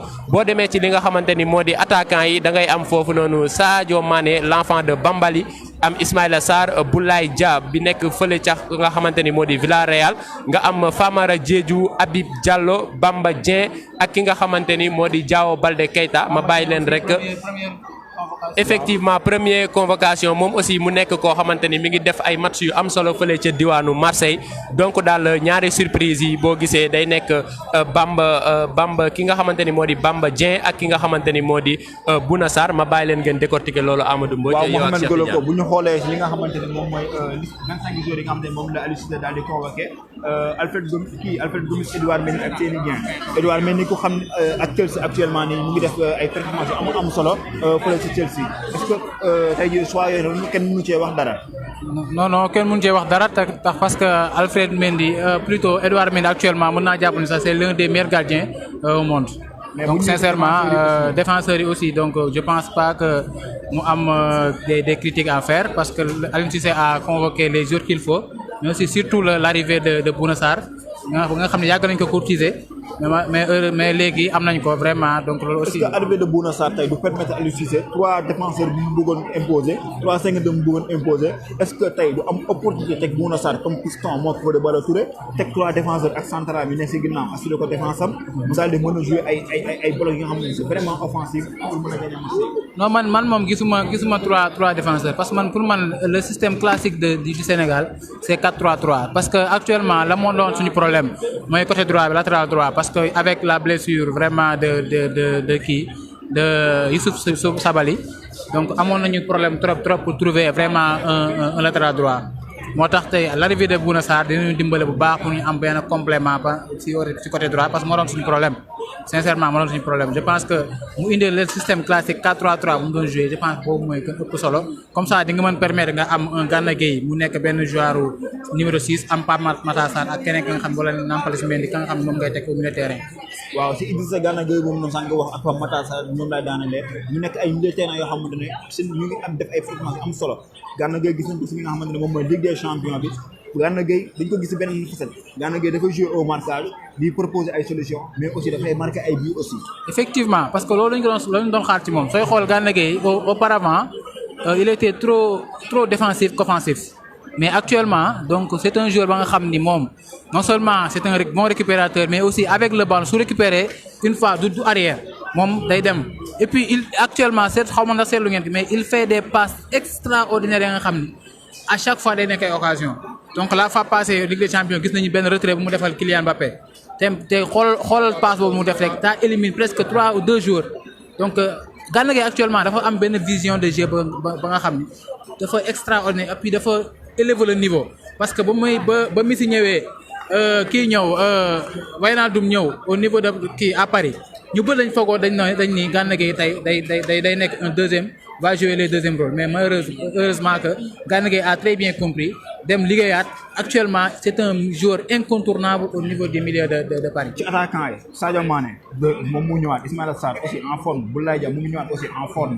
ñu gisaat aussi ki nga xamante ne moom mooy arrivé de Bamba Dieng ki nga xamante ne moom mu la marché jëm temps yi parce que mu ngi dugal ay buts am solo mu def ay entrée matière am solo mais aussi le retour de Diao Baldé Keita attaque bi nga xamante ne moom la ñu woo na nga mën a wax ci attaque boobu noonu est-ce que jot na Sénégal dóor équipe yi score ak par rapport attaque bi mu yor ay 3 buts d'écart wala 4 buts d'écart.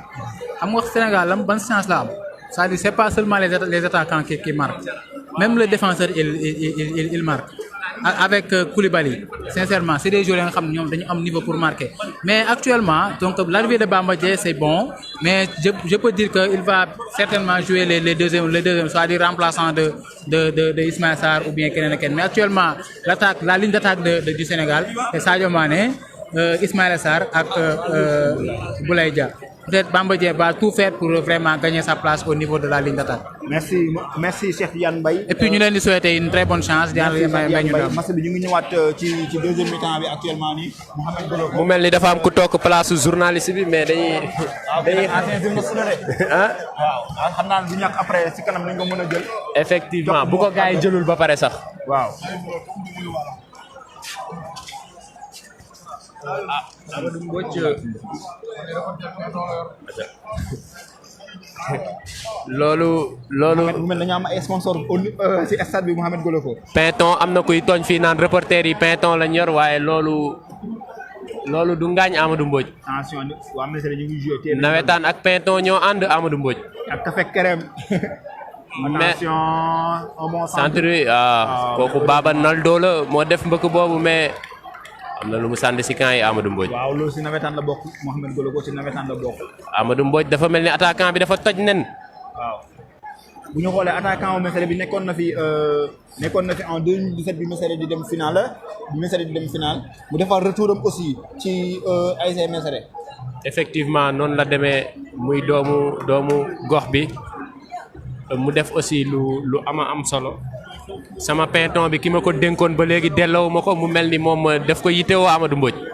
effectivement ñu xool li nga xamante ne waa Manko Frontière dem nañ ci kaw. offensive la ñuy am. ko benn indo bu gaaw day génn mu mel ni bal bi dafa gaaw ci li nga xamante ni moo di terrain bi parce que à chaque fois que ñu def passe rek dañuy gis ni day romb ñi nga xamante ni ñoo di destinataires yi Amadou Mbodj. Cheikh Tidiane Mbaye. nawetaan ak Pinton ñoo ànd. effectivement. nawetaan ak crème glace ñoo ànd Amadou Mbodj. waaw boobu la gisaguñ jaaykatu crème yi nag mais borom Pinton ñoo nañ sponsorisé ñu. effectivement noonu mais borom crème gi gisaguñ ko ñu daal di mën a seddal. noonu lay demee ñu suivre li nga xamante ni moo di match bi mu mel ni dafa football bi faute la ci côté gauche attaque ñi nga xamante ni ñoo di waa Mesere. mu mel ni rek même rythme bi ñu jëloon première période moom la ñu jëlaat ci li nga xamante ni moo di deuxième période bi waa Mesere dem à l'attaque war a rek effectuer li nga xamante ni moo di coup franc côté gauche de la défense de ASC Manko Frontière Amadou Mbodj. waaw coup franc bi mën na nekk position am baax na trop bu waa Mesere defee benn combinaison bi nga xamante ne bi dañ ko ajusté bu baax a baax mën nañ ko daal di dugal ci biir camp yi dañoo xool défenseurs yi yéeg nañ monté nañu pour mën a indi seen taxawaay. effectivement le centre dans la surface repoussé par la défense adverse. attention récupération Amadou Mbodj ki nga xamante ni moo di le numéro 5 qui récupère il joue avec le feu non quand même heureusement am na li nga xamante ne moom mooy. dafa jouer avec le feu. oh là là arbitre woowaat na leen. waaw il faut que mu teg bal bi taxaw mu daal di koy doog a mën a jouer. mais dafa profiter def benn jeu rapide. mais numéro 3 bi dafa def erreur parce que numéro 5 bi du moins devant attaquant yi warul jël yenn risques yi nga xamante ni mën na ko coûter cher waroon na mën a écarter danger bi Amadou Mbodj. waaw mais Mesere ñu ngi joué waat def na benn relance bu baax. oh belle passe. attention. passe boobu am na solo. attention. numéro 5 bi dans la surface. peut-être retrait. oh là là le but.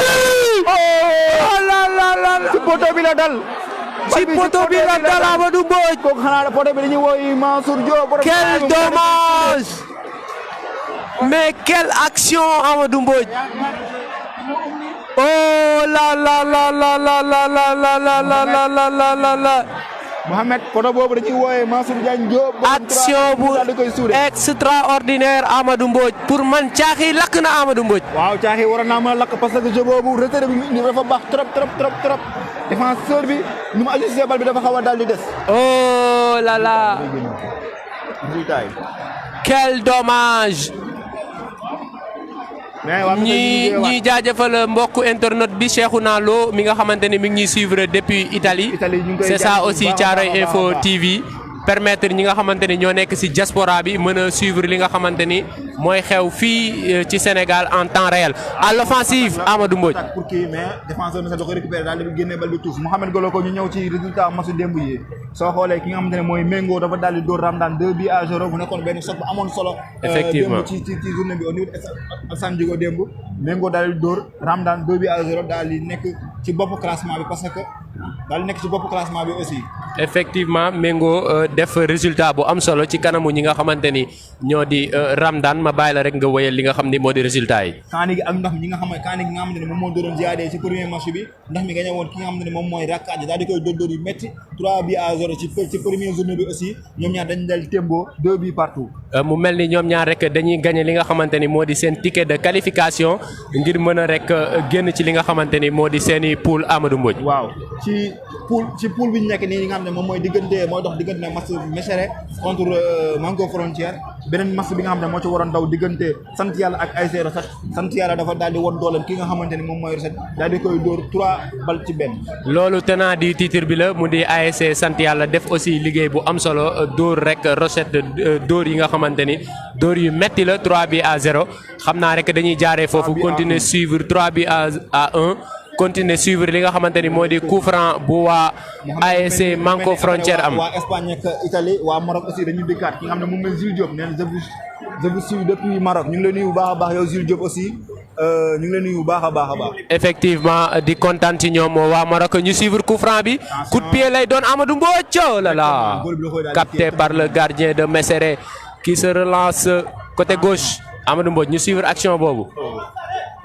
ñu mel ni en supériorité numérique lañ nekk. perte na bal bi Amadou Mbodj. am na joueur boo xamante ni mi ngi à terre. waa ASC Guney Penji ñoom réagir nañ aussi naan félicitations à vous Amadou Mbodj et Mohamed Golo ko ñun aussi ñu ngi leen di féliciter ci match bi nga xamante ne moom ngeen gagné léegi di leen souhaiter waat bonne chance yeneen match yi di ñëw ñun tamit ñu ngi leen di béggee bu baax a baax. effectivement waa ASC Guney Penji ñoom aussi daan si ñaari bal ci benn mais aussi Ibrahima Timbo mi nga xamante ni mi ngi laaj score bi.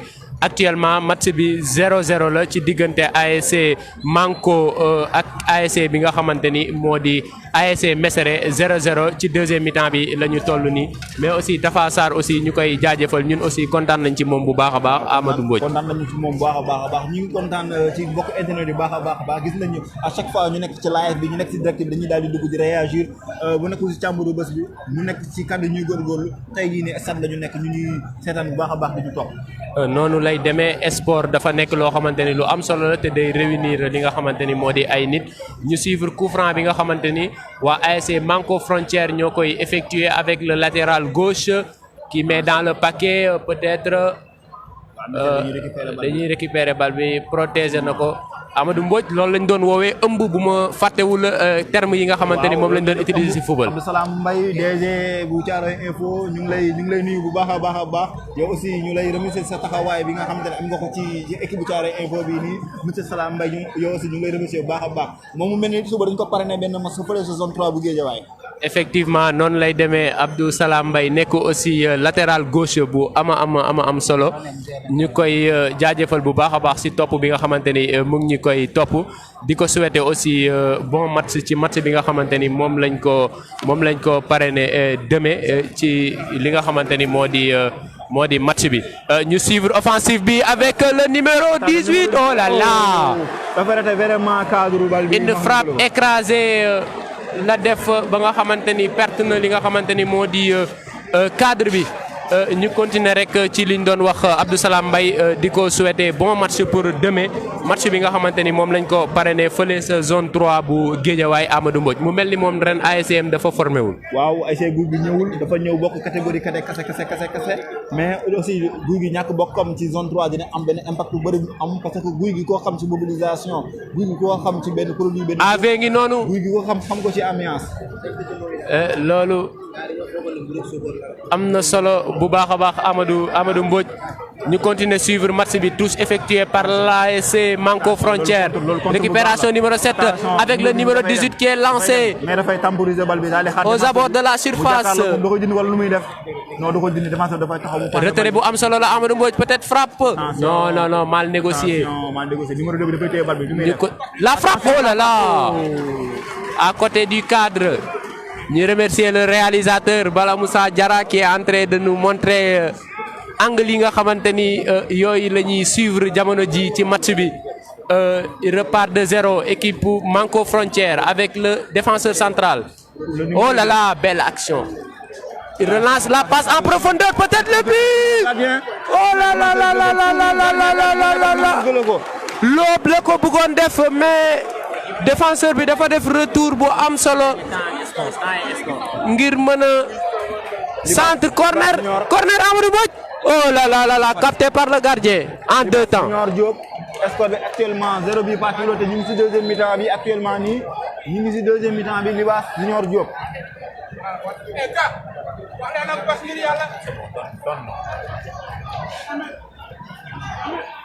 effectivement Amadou Mbodj. mais góol bi dafa mel ni dafa tëdd. amoon nañ fi occasion bu am solo bu ASC Manko Frontière mu di face à face bu seen attaquant de pointe am ak ki nga xamante ni moo di gardien de but bi. mais rek mais heureusement effectivement vraiment intelligent. défenseur bi dafa def retour récupérer balle bi génne ko. retour bu extraordinaire la def. ñu suivre la relance. ñu suivre relance boobu. ballon récupéré par le numéro 18 à l'entrée de la surface peut-être la frappe. non. action baa ngay continuer peut-être centre. récupération attention ci contre bi Mbodj mal négocié. mais am na seen récupérer bal bi ak numéro 20 bi. effectivement mu dem ci li nga xam ne mooy flanc bi ak ñaari joueurs. oh quelle action bu gaaw action bu rafet. oh là là bu fa jàlloon mënoon na am beneen opportunité. effectivement arbitre bi day bàyyi avantage match bi dafa neex Amadou Mbodj. xoolal à droite oh là là effectivement oh là là faute solo mais sinon doon na def beneen passe ci ki nga xamante ne moom mooy numéro 11 bi mu daal di dem am attaqué li nga xamante ne moom mooy défenseur Missirah yi pour mën a am opportunité wul benn occasion de but. mais Mbodj keroog ki nga xamante ni moo di Marco Verratti boo xoolee ci match bi nga xamante ni moo di matchu Paris Saint-Germain action boobu la def changer li nga xamante ni moo di jeu bi. Abdoulaye yow aussi ziar nañ la bu baax a baax kontaan nañ ci yow aussi mais Libaas ñoon mu ngi naan ay Liliane nga tourné ay Habibé amuñu seen fay ñun aussi amuñu seen fay yéen ñii di ñu suivre aussi mais xam naa ne Mouhamed Goloko ak Amadou Mbodj. merci beaucoup may fàttali Mbodj que ni action bi nga xamante ni moom la waa ASC Manko Frontière avec le numéro 11 dans la surface peut-être oh là là oh le but de ASC Manko Frontière le numéro 11 effectivement Amadou Mbodj magnifique occasion concrétisée par le numéro 11 de l'ASC Manko Frontière. Manko 1 Missirah 0 pour le moment. yéen ñi ñuy suivre match bi 1-0 la pour ASC Manko Frontière.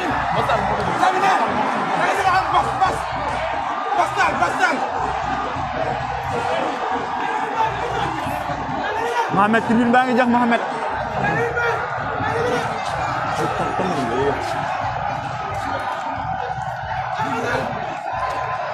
Amadou Mbodj.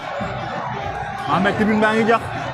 numéro 11 bi dugal na bii bu extraordinaire. dugal na bii bu rëy parce que dafa teebal benn contrôle la def daal di peese dugg ci biir surface bi xoolul wutul lu mu comprendre daal di dóor bal bi au fond des filets ci lucarne yi góol bi mënu si dara parce que bal bi bëtt koy jëli du loxo koy jëli du bopp mais bal bi bëtt koy jëli ay bëtu góol bi kese jëli bal bi daal di dugg ci camp yi. effectivement ñu moytu balaa ñoo creuser li nga xamante ni moo di score bi repart à l'offensive. avec le numéro 12. effectivement. attention faute pour ASC Manko Frontière mais waa Manko daf ne dañoo dugal bi ba pare di gën a attaqué waat ki nga xamante ne moom mooy. effectivement parce que supporters yi ñooy may li nga xamante ni moo di ASC bi doole ñuy remercier réalisateur bi nga xamante ni mi ngi ñuy won jamono ji supporters yi nga xamante ni ñooy yu Manko Frontière jamono ji ñoom ñu mené par 1-0 am benn coup franc côté gauche bi nga xamante ni ñu ngi koy effectuer avec le latéral gauche. waaw bu mel ni latéral bu ngi def signal joueur yi pour ñu mën a dem ci li nga xam ne moom mooy. effectivement centre baa ngi noonu dans le paquet. Amadou Mbodj lii balle de danger la. attention góol bi da koy récupérer facilement. effectivement mu daal di am parce que mu ngi zone de sécurité góol ku ko laal foofu noonu. lii la sama benn nijaay bu baax naan bal góol nee na bal bi bu jógee góol bee ko moom Amadou Mbodj. ci bu góol amee ful la. Amadou Mbodj. mais c'est dañuy jouer coup franc bi daal di koy passe ak central bi numéro 5 bi. ñu ngi repartir à 0. waa ji dafay relance mu dem ci kaw. effectivement. mais mu fekk mu mel ni waa Mango dañu def beneen bloc ci ginnaaw ci défense pour mën a taxaw. effectivement dégagement. bali pour mën a am beneen contre. mais défenseur Messere bi dafay couvrir carrément wala bi génne ko touche. couverture lay def Amadou Mbodj ngir mën a am touche joueurs yi replacé wu. mu mel ni rek waa Manko dañuy bëgg a téye match bi en main. effectivement gannaaw rek ba ñu dugalee li nga xamante ni moo di premier biu match bi. ñu suivre côté gauche de l'attaque mu revenir à 0. oh là là. faute pour ASC Messere dañ koy jouer jeu vite. waa Mango génnoon ci touche. effectivement. changement Mohamed ñu ngi gis benn changement ci côté ASC Messere.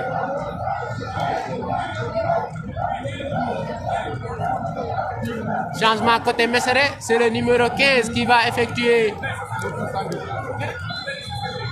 son entrée en jeu. Amadou Mbodj. waaw numéro 15 bi dafay dugg ñu xool kat mooy génn après. C'est le numéro 8 qui cède sa place. C'est le numéro 8 qui cède sa place au numéro 15 Amadou Mbodj. waaw numéro 8 dafay génn moom aussi tey gis ñu ko bu baax a baax si li nga xamante ne moom mooy match bi tey. effectivement waaw deful benn présence bu baax a baax. numéro 2 moo daal nangu milieu terrain wu Messere bi tey daal di koy fubal. carrément par rapport ak premier match bi nga xam ne numéro 8 dafa na match bu am solo. effectivement mu di pépite bu am solo ci équipe bi nga xamante ni moo di équipe bu Messere. espérons que changement bi dina apporter fraîcheur ngir ñi nga xamante ni ñoo di waa Messere.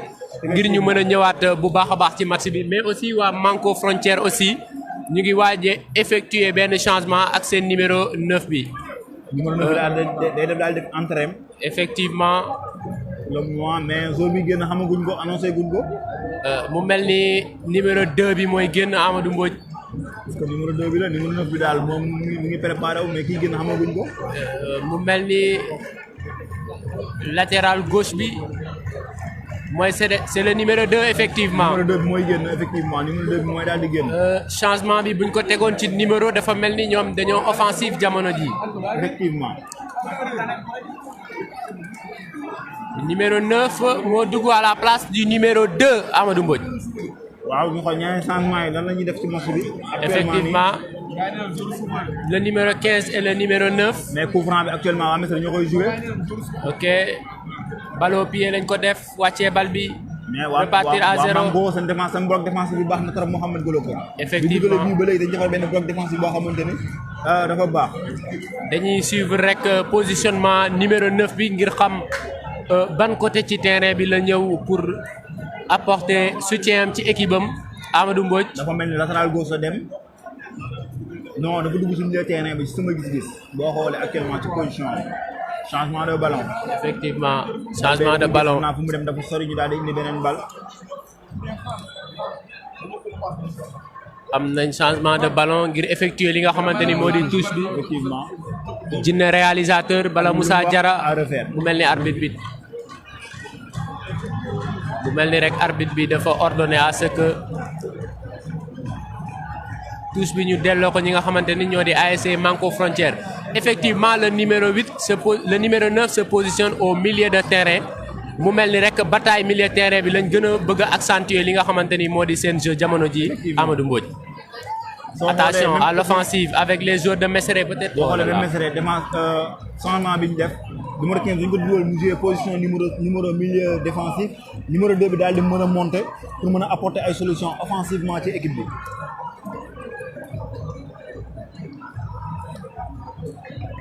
C'est reparti côté gauche avec les joueurs de Manko Frontière. Attention Le latéral qui donne la passe. Attention, la frappe. Mohamed Zoul bu jëmontee bal bi xaar défenseur bi parce que bu dem daa bëri xaar défenseur bi jëm a crocheté ak moom bu dugalul bal mën na am penalty Mohamed. Effectivement et aussi amoon na option joueurs yi nga xam ne ñoo nekkoon en retrait. Attention il joue avec le feu. waaw Mesere latéral droit def nañ benn sorte de ballon dañuy yéegal bal bi xool dafa relance wala dafay jox ak centre dafa jox effectivement ak centre bi ñu xool. jaar ko numéro 15 arbitre bi bàyyi na avantage de centre. Oh là là repoussé par la défense. Attention ba léegi arbitre bi bàyyi na jeu bi. Oh là là. dara amu fa dara amu fa. Mbodj je trouve le numéro 5 de l'ASC Manko Frontière aussi très lucide. joueur bu simple aussi du perte li nga xamante ni moo di bal bi donc loolu c'est très intéressant ci parce que moom li gën a simple lay def day récupérer bal bi rek daal di koy joxe mën a noppal ak récupérer parce que daw daal di récupérer bal bi di ko perte dafay doon li nga xamante ni dafay xaw a métti donc di récupérer bal bi rek joxe ko daal di ñëwaat replacer wu. Effectivement Amadou Mbodj mu mel ni rek dafa am benn joueur à terre ci côté équipe bi nga xamante ni moo di Manko Frontière mais jug na plus de peur que de mal ñu xool rek nan la ñuy repartir à l'offensive ñoom ñi nga xamante ni ñoo di waa ASC Manko Frontière arbitre baa ngay ñëw ci banc de touche bi. Mohamed Diallo aussi yow ñu ngi lay béggee bu baax a baax naan si super joli ñu ngi kontaan si yow. L'arbitre est en train de dicter ses lois Amadou Mbodj dama bëgg charisme bi nga xamante ni moom la arbitre yi di incarner Amadou Mbodj. Effectivement parce que arbitre bi dafa war am benn caractère ci biir match bi dafa war am benn caractère bu mu amee ci biir terrain bi. Effectivement pour que joueurs yi mën koo am benn même bu dul ragal sax mais ñu mën koo respecter bu baax a baax ba nga xamante ni duñu mën a dépasser arbitre bi donc arbitre bi ñu ngi jouer rôle boobu noonu seen caractère ñu ngi koy daal di xool nu ñu ko augmenté wee. Effectivement mu mel ni am na benn joueur boo xamante ni moo nekk à terre arbitre baa ngi koy yëkkati ak waa Croix-Rouge pour mën a gën terrain bi arbitre bi mën a continuer jeu bi. noonu la demee.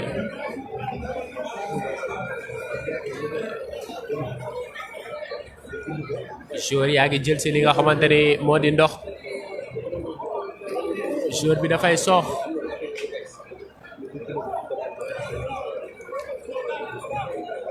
ñu fàttali que ni ñu ngi en direct fii ci stade Alassane Djigo bu Pikine. waaw Moussa Mbaye nee na Gouy Gui a des très grands projets à réaliser pour cette année c'est ce qui explique son absence mais merci encore les gars te aussi ñu ngi lay remercier waaw Gouy Gui mu mel ni ñoom au delà activité navétane yi football bi ak culture bi kese bi nga xam ne moo ci am ñoom aussi dañuy bëgg def entrepreneuriat am ay projets yoo xam ne dañu koy bëgg a réaliser boo xoolee ñu ngi wax benn terrain synthétique benn fast food ñu bëgg a teg boo xoolee Gouy Gui ñu bëgg créer emploi au delà ci li nga xamante ne moom mooy dem jouer ñu match ñibbisi supporter créer ambiance stade mobiliser ñëwaat aussi mais mobilisation bi boobu ñuy def aussi il faut que ñuy employé yi nga xam ne seen yenn supporters la Gouy Gui mi ngi ci projet yooyu noonu Mouhamed Gologo. Effectivement mu nekk idée boo xamante ni yeneen ASC yi aussi war nañ ko mën a copier ngir ñoom aussi mën a def li nga xamante ni moom la ASC Gouy Gui di def ndax nekk na loo xamante ni lu am solo la je pense que dalaloon nañ ki nga xamante ni moo di seen président sortant moom aussi mu ñëw exposer li nga xamante ni moo di seen projet. mu nekk projet bu am solo boo xamante ni dana dimbali ndaw ya nga xamante ni ñooy yeewoo ca gox boobu noonu donc loolu lu am solo la DG Abdou Salam Mbaye xam naa rek ñu ñëwaat ci match bi ak coup franc bi nga xamante ni dañ koy effectuer mais bal bi dafa kawe Amadou Mbodj attention mais Mohamed mu mel ni waa Manko Frontière dañuy jouer seen côté droit lu ëpp parce que coup franc bu ñu teg dañ koy centrer mu dem ci côté droit bi soit dafay ñëw deuxième poteau bi pour que ñooñu mën a exploiter ballon yooyu noonu mu gaaw. effectivement mais waa Mesel ñu ngi joué waat touche bi. ñu ngi joué waat à 0. 0-0 góolu bi dafay passante ak centralam attention góolu bi def noonu wóorul de Mohamed Goloko. il joue avec le feu Amadou Mbodj. waaw Mesere li ñu def ni wóorul dañu avancé bal moo gën a wóor.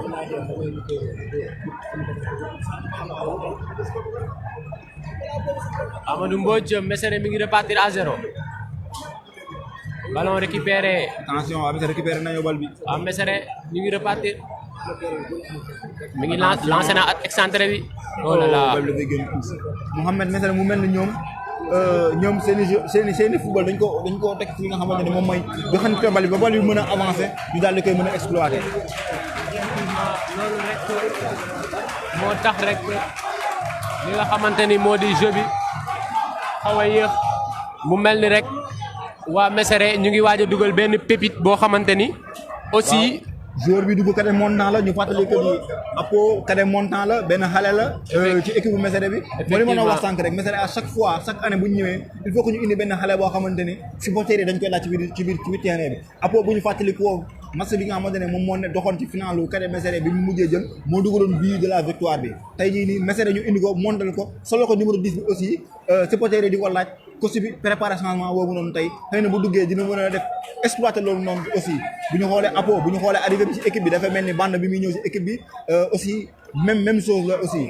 effectivement Amadou Mbodj te loolu nekk na loo xamante ni lu am solo la favoriser ñi nga xamante ni ñoo di ndaw ñi ñu mën a def seen montée ci équipe senior bi loolu aussi dina nekk loo xamante ni. lu am solo la. tous pour l'ASC Mesere ñu xaar changement bi. mu mel ni dañuy continuer rek duñ defagum changement bi. score bi actuellement 1-0 la Manko Frontière moo am 1 Mesere daal di am 0. Mesere mooy reparti à l'avant avec le numéro 20 oh il perd trop le ballon Amadou Mbodj. waaw numéro 20 li muy perte bal bëri na trop li muy perte bal bi dafa bëri te loolu mën na handicapé équipe Mohamed. effectivement jeu ngay def ci kanamam bu la laalee nga daanu nga am coup franc jug écarter le danger loolu défenseurs yi mag yi ñoo koy def Amadou Mbodj. Mohamed ba léegi changement bi mu ngi doon taxaw Ibrahima Timbo mi ngi naan moom supporter ASC Mangolo nee na moom ASC Mangolo soxla quart de finale waaw. mu mel ni moom mi ngi tànnal boppam li nga xamante ni moo di adversaire te mbir mi demagul fenn waaye nag supporter yàgg na ci loolu supporter yàgg na ci tànnal équipe am la nga xamante ni moo di adversaire ñu xaar rek numéro 10 bu ASC Mesere bi nga xamante ni supporter yi jamono ji ñu ngi koy laaj bu baax a baax ngir mu effectuer li nga xamante ni moo di entraînement. xool kan mooy génn numéro 7 bi la ku si bi génnee. kii génn c'est le numéro 7. waaw Ibrahima Timbo waaw nee na Manko 1 Mesere 0 effectivement Manko moo dugal benn bii Mesere amagul dara mais ki nga xamante ne moom mooy numéro 7 mu ngi dugg joxe ki nga xamante ne moom mooy révélation bu Mesere indi ren muy Apo numéro 10 bi daal di dugg mu nekk cadet montant mu nekk première année match senior tey jii nii def entraînement tey ci jeu bi Mohamed Goloko. lii day nekk loo xamante ni sensation bu extraordinaire la Amadou Mbodj ñu xool rek dans le paquet Amadou Mbodj. défenseur bi def na ko yëfu bandi. attention récupération le numéro 5 très lucide le numéro 5. oh là là il joue bien Amadou Mbodj. numéro 5 bi comme Busquets Mohamed Goloko. effectivement. attention ñu relance waaw. trop lentement mais daf ko waroon a jouer waaw changer jeu bi renverser dans la transmission. dafa yéex Amadou Mbodj. dafa yéex dafa waroon renverser jeu bi ci lu gaaw ay joueurs mën a attaquer wut ci solution daal di jéem a dugal bal bi. waaw muy mel ni Amadou Timbo mu ngi jàpp ci Ibrahima Timbo mu ngi jàpp ci liggéey bu baax a baax di jox spectateurs yi score gi aussi ñu koy remercier si loolu bu baax a baax jërëjëf. effectivement depuis Espagne moom aussi mu nekk fidèle internaute bu Thiaroye Info TV nekk ndaw boo xamante ni mi ngi foofu si diaspora bi mais aussi di suivre à chaque fois li nga xamante ni mooy xew fii ci Thiaroye Info TV. merci beaucoup aussi à Ibrahima Seck mi nga xamante ni mi ngi féliciter thiaroyeinfo.net mi ngi wax ni daal ñu ngi participer bu baax a baax ci ñoom ñu mën a jot li nga xamante ni moo di match yi en direct mu di ay match yu zone 5 Amadou Mbodj. Thiaroye Info looloo ko tax a jóg mu daal di promouvoir li nga xamante ni moom mooy am Thiaroye boo xoolee mu mel ni ci banc wu Mesere bi mu ngi am ay discussion yi fa am entre coach bi ak tribune bi aussi ñu xoolaat loolu noonu supporters yi xam naa war nañoo mën a bàyyi coach bi mën a ko concentré wu ci match bi aussi Mouhamed Golo. loolu du ñàkk ci football Amadou Mbodj ndax football mooy sport boo xamante ni entraîneurs yi ñoo ëpp joueurs yi donc ku nekk da ngay dagg sa billet joxe sa xalaat ci équipe bi attention Amadou Mbodj peut-être la frappe oh là là capté par le gardien. dafa def 2 temps daal di génnee bal. Ah oui Amadou Mbodj en 2 temps le numéro 2 lâche le ballon. waaw boobu léegi man la ko wax numéro 2 bi perte de ballon mi def erreur la ci équipe bi. effectivement dangereux ci équipe bi Amadou Mbodj.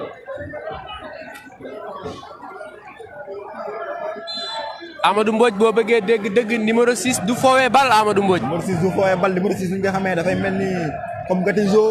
gàjji yéey say tànk jàll bal bi jël bal bi dégagé ko mu daal di dugg ci kanam daal di dugg si yeneen camp yi loolu mooy intéressant am. Taïf Diop nee na vive ASC Manko mais aussi Gningue Amadou Gningue da nekk DRH nekk aussi rédacteur en chef ci équipe bi mi ngi naan yaa ngeen jëf mais pour ne Amadou Mbodj Mouhamed Golo ko BMD et le caméraman de la République ñun aussi ñu ngi lay jaajëfal bu baax a baax mais ñu ngi lay wax ne yaa ngi rate match bu am bu neex a neex Ibrahima Seck aussi mi ngi naan merci Ibrahima Thimbo waaw effectivement remercier ko bu baax a baax.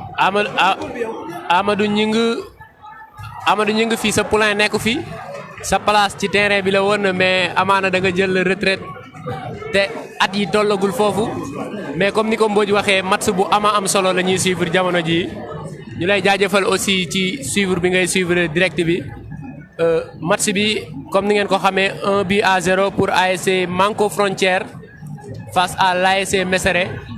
ASC Mesere war a effectuer benn touche loin devant. Oh là là dañ ko sentir si Amadou Mbodj. waaw bal bi dañu sentir attaquant bi mu daal di tëdd. effectivement bal bi génn corner aussi mais ba léegi mu ngi tëdd. ñu ngi xaar ba tey le numéro 10 de l'ASC Mesere. waaw ñu xool ban lan lay apporter équipe bi parce que. effectivement gisaguñ ko mu laal bal bi. effectivement. paraît-il que moo war a effectuer coup franc bi effectivement moo war a effectuer coup franc bi ñu xool. coup franc pour l'ASC Mesere actuellement.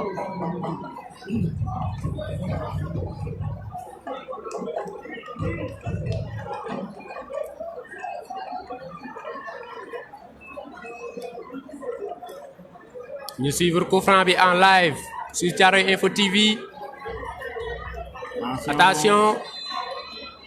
Attention avec le numéro 10 de l'ASC Mesere la frappe. Oh là là carrément ci kaw cadre bi aw ci kaw au-dessus. arbitre nee na pause kon match bi instant yi am na 30 minutes de jeu. effectivement beneen 15 minutes. ñu ngi nee na grâce à Thiaroye Info.net je vis en live and direct le match. waaw Thiaroye Info moo leen may loolu noonu di leen jox match ci direct en direct Facebook. effectivement mu mel ni supporters yi kontaanuñu benn yoon ci li nga xamante ni moo di pause bi Amadou Mbodj. waaw parce que naaj bi la ñu waroon def pause yi nga xam ne mooy pause fraîcheur yi mais aussi actuellement naaj bi dugg na équipe yi ñu ngi joué ñu ngi produire benn jeu bi nga xamante ne am na solo bu baax a baax mënoon nañu leen bàyyi ñu continuer jeu bi ñu joué 45 minutes yàggul ci ay professionnels yu mel ni ñun. effectivement yàggul ci ay professionnels ñu xaar équipe bi nan lañ war a mën a def ba concrétiser li nga xamante ni moo di seen 15 dernières minutes yi. lan moo war a nekk taxawaayu ASC Manko Frontière lan moo war a nekk taxawaayu ASC Mesere ñi nga xamante ni ñoom lañ mëne par 1-0 ñu xaar fan la wànnent di mujjee ki gëtam Amadou Mbodj ci match bi jamono bi ñuy wax ni entraîneurs yi ñu ngi wax ak ñi nga xamante ni ñoo di seeni ay joueurs. waaw effectivement mais aussi ñetti arbitre yi aussi ñu ngi concerté wu di waxtaan aussi ñoom ñaar. effectivement ñu ngi waxtaan bu baax a baax seen biir. jinne réalisateur moo ñu won loolu arbitre yi nekk ci digg terrain bi di waxtaan ñoom aussi ñuy def concertation parce que liggéey bu am solo aussi la ñuy def. même pause bi supporter yi ñu jël pause bi Mouhamed supporter yi ñu jël pause ñoom aussi daal di toog. effectivement daal di dallu jëlaat air xool nan la ñuy mën a booster waatee seen équipe ci 15 dernières minutes yi Amadou Mbodj. en direct au stade Alassane Djigo. mu mel ni rek match bi lu ci des bareetul benn quart d'heure moo ci des. effectivement mu war a nekk quart d'heure bu décisif ñu xool ndax ASC Mesere day chercher ji légalisation wala ndax ñi nga xamante ni ñoo di ASC Manko Frontière dañuy dem maintenir li nga xamante ni seen i avantage donc loolu c'est dans 15 minutes Amadou Mbodj. waaw ki nga xam ne Amadou ñu ngi ne mu ngi profité ci occasion bi saluer ki nga xamante ne moom mooy Abdoulaye Camara ñu koy woowee Kamu mooy Cek Owalak mooy nga xamante ne gardien de but la mu ngi joué fële na la ca ASC Bokk Xalaat bi Yëmbal mu war a joué dimanche aussi ñu koy souhaité bonne chance di ko wax yal na ko yàlla may ndam ci masam boobu mu jëm Abdoulaye Camara Kamu nekkoon journaliste sportif aussi ci équipe bi. effectivement Laye Kamu nekk gardien de but bu am solo je préfère ñu woowee ko Edouard Mendy. effectivement parce que moom supporteru Chelsea la sax déjà. ndax jamono ji mënoo tudd gardien de but te tuddoo ki nga xamante ni moo di Edouard Mendy nekk aussi équipe boobu di Chelsea. bal baa ngi dawaat Mohamed. bal baa ngi dawaat récupération waa Mesere avec le numéro 18 qui renverse le jeu peut-être. avec le numéro 10 une première occasion. première touche de balle pour Apo dafa dugg ci surface bi. wut benn solution joxe jox ko numéro 5 bi. le numéro 5. numéro 5 bi passé attaquant am. rotation belle récupération du numéro 2. il faut lâcher le ballon. numéro 2 ki nga xamante ni moo di ASC Mesere dafay téye bal bi lu bëree bëri. te loolu day gàllankoor li nga xamante ni moo di équipe am. nee na mais je demande question pourquoi Mengo et Penji jouer 2 journées première heure respecter Mengo et Penji sont des grands ASC de zone 5. waaw xam naa loolu Ibrahima Thimbo loolu sa doléance la dinañ ko jox waa zone 5 aussi. effectivement. waaw loolu sa doléance dinañ ko jox waa zone 5. je pense parce que ñu mënuñu dara aussi programme wuñu match yi. nee nañ ko wax waa zone 5 ndax ñu ngi suñu ginnaaw duñu dégg aussi. je pense que waa zone 5 aussi ñu ngi suivre en direct li nga xamante ni moo di match bi. dégagement il écarte le danger attention au rebond attention récupération oh là là numéro 11 avec le numéro 11 le buteur de cette rencontre oh là là magnifique passe attention effectivement Amadou Mbodj mais défense Mesere ñu ngi défendre def benn défense bu baax bu mel ni amaat na beneen changement bi am ci match bi. am na changement bu ñuy préparé côté Mesere c'est le numéro 13. numéro 13 kooku Ibrahima Daawal la tudd. nekk joueur Mesere aussi. effectivement aussi ren moo nekk première année catégorie senior aussi. bu mel ni Mesere dafay miser ci li nga xamante ni moo di cadet montant oh là là. l'arbitre estime qu'il y a rien le numéro 5. attention qui repasse avec le numéro 2. belle sortie de balle. oh là là mais waaye dafa récupérer balle bi. effectivement charge la def ci kawam ngir récupérer li nga xamante ni moo di ballon bi. touche effectuée pour le numéro 20 faute. non abi nen dara amu fa. l'arbitre. kan mooy génn pour numéro 13 bi daal di mën a dugg.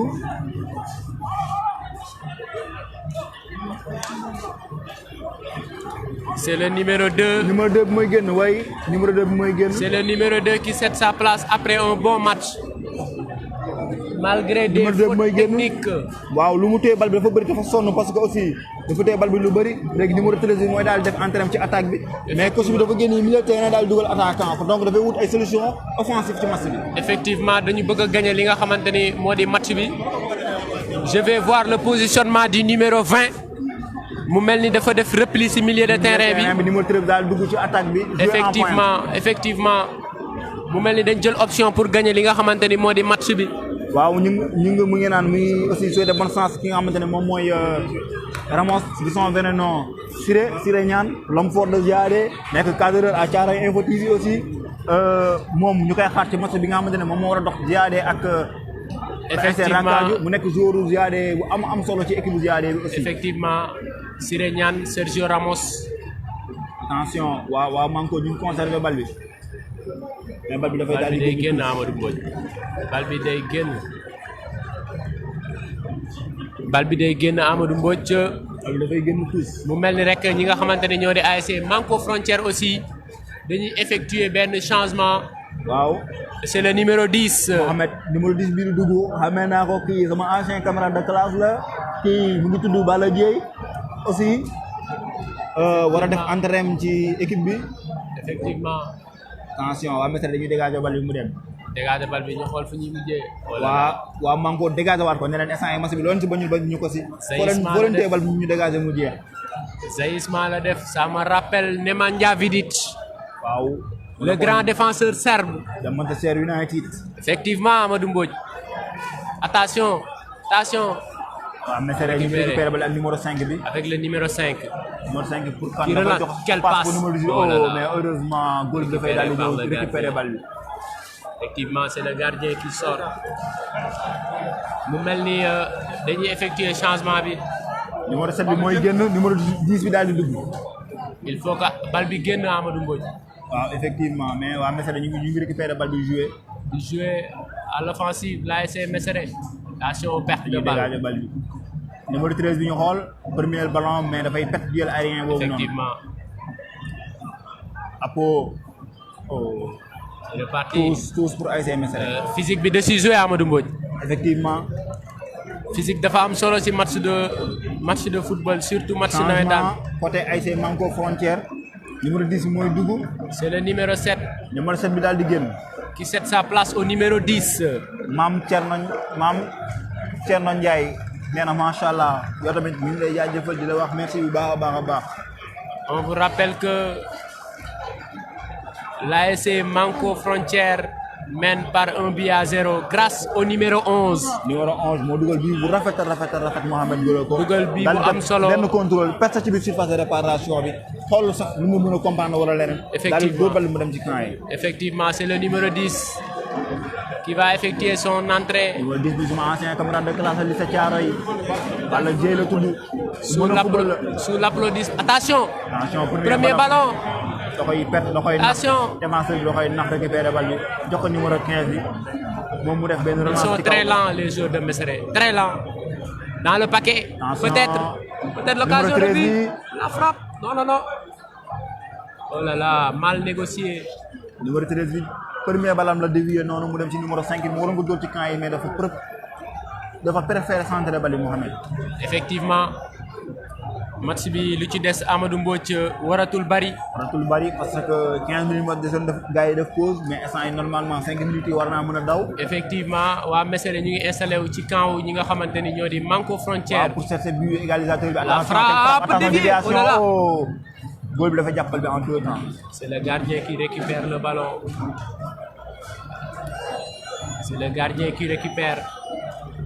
Il joue avec le latéral droit. dégage bal bi waa Mesere récupéré ko. mu mel ni waa ASC Manko Frontière. mais défenseur Mesere bi mu def noonu nelaw na ba ñu récupéré bal bi ci ay tànkam. numéro 11 bi daal di dem percé waat mais mu def benn. effectivement magnifique action peut-être en retrait. oh là là oh là là. heureusement défenseur yi.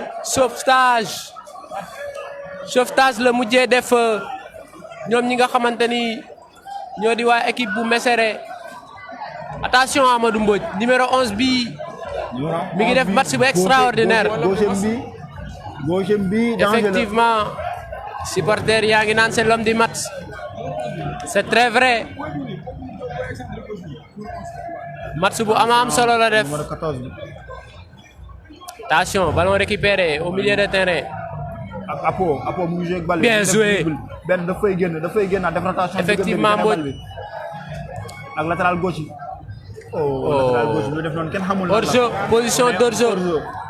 mais Mesere il faut ñu gaaw ci li nga xamante ni moo di transmission yi sinon dañuy yéex a àgg ci fi nga xamante ni moo di camp yi à chaque fois da ngay gis ay jeux individuels la ñuy def. Apo mu ngi def ay jeux individuels mu ngi jéem a bal bi di pes dribbler waat mais à chaque fois bu dribbler benn. attention numéro 18 dans la surface peut-être la. oh là là kenn nekku fa trop fort devant les buts. kenn nekku fa. amul ku fekkee occasion bi Amadou Mbodj. Ibrahima Timbo nee na yàlla na Ziadé gagné vive Ziadé. merci beaucoup Ibrahima Timbo seen buntu kër boo ko prolongé suñu buntu kër ngay ñëw donc ñu ngi koy jaajëfal ci souhait boobu muy souhaité ASC Ziadé di leen di fàttali ni match bi 1-0 la. c'est l'ASC Manko Frontière qui mène par 1-0 devant l'ASC Mesere. Jinne réalisateur Bala Moussa Diarra attention goal bi day génn jël ko waa Mesere il faut ñu gaaw ci li nga xamante ni moo di seeni transmission ngir mën a espérer sonal mooy seen technicité moo leen sonal boo xoolee dañoo bëri joueurs yu technique effectivement faute attention faute effectivement loolu mérité na benn carton arbitre c'est le numéro 5 jeu rapide ak numéro 5 bi lâche le ballon mu jox ko numéro 18 bi avec le numéro 18 le nouveau entrant oh là là attention Mohamed numéro 18 bi depuis premier minute mi ngi def match bu am solo Mohamed Souleymane Jules nee na combien de minutes reste actuellement xanaa ñu xool chrono bi rek mais temps bi bu mu ne nii dina jafe loolu ne li moo ci des actuellement nii mais la ci des warut a bëri Manko mën na Mesere 1-0 fu mu toll nii.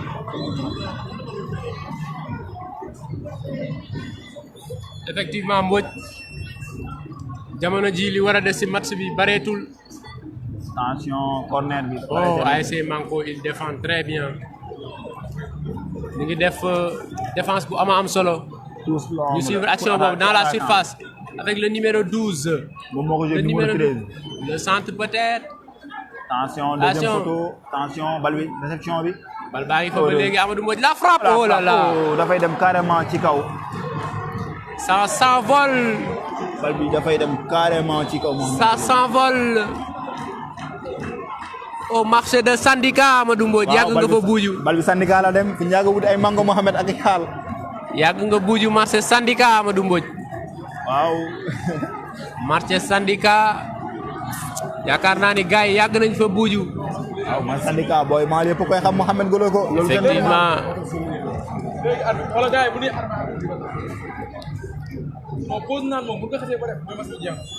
c'est bientôt la fin. loin devant. défenseur bi mooy rebond bi ci bal bi. faute ah oui poussette la def ci moom. coach bi mu ngi naan na équipe bi yéeg ci kaw. effectivement Mbodj. ils n'ont rien à perdre. Souleymane Jules nee na vous faites de bon travail. et aussi ñu ngi lay remercier merci beaucoup. nous sommes là pour votre plaisir. il faut aller plus vite Amadou Mbodj. waaw bu Mesere espérer gagner. xaw a réservé wu.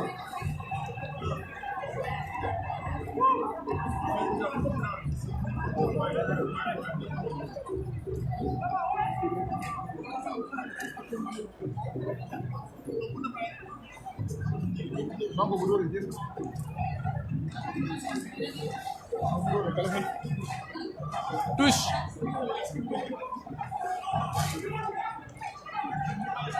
loin devant attention au rebond attention. l'arbitre estime qu'il y a rien. le numéro 10 en retrait peut-être. oh là là oh là là. défenseur bi koy dévier goal bi daal di koy récupérer. mais bal dafa mujjee génn corner Mohamed. bien joué le numéro 10 gisoon na ki nga xamante ni moo ñëw en retrait. en l'occurrence le deuxième attaquant. Manko dafa mel ni ñi bëgg a sécuriser seen score parce que ñu ngi wër deuxième but bi. effectivement corner lañ am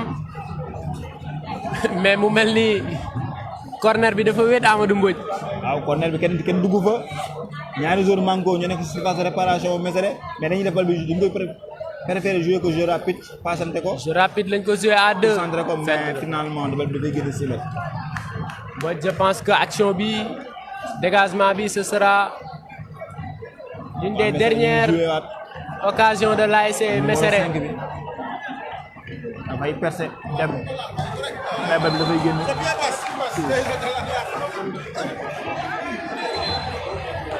Massa def loolu. arbitre bi pour le siffler arbitre bi.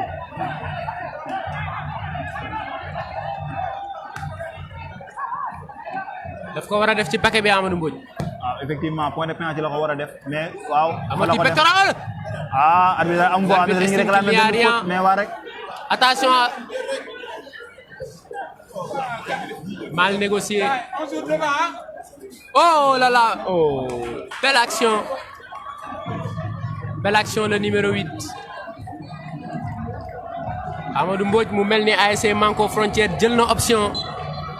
dafa bëgg a gagner li nga xamante ni moo di match bi. waaw effectivement dañu bëgg a gagner match bi parce que dugal nañ benn bii loolu doy ñu ngi jéem a xool. jouer ay contre pour dugal beneen bii bi pour sécuriser score parce que les destins yi bëriwul mais waa Mesere loolu la ñuy bañ. faute faute de main. Faute pour l'ASC Manko Frontière. Attention.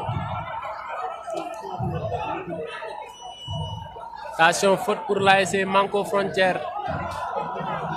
Coup franc bu sori.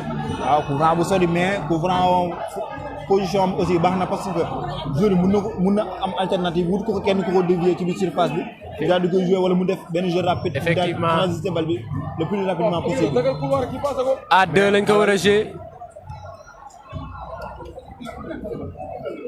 Il joue avec le latéral. Oh là là, le ballon qui sort en touche. Mal négocié Amadou Mbodj. C'est reparti avec le numéro 15 à 0 avec le défenseur central qui allonge devant. Effectivement, ballon récupéré par Manko Frontière. Attention avec le numéro 10 qui repart. Oh.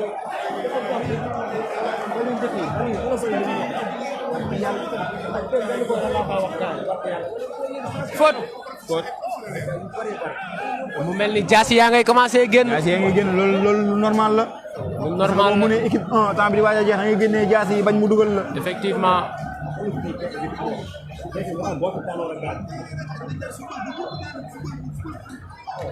effectivement.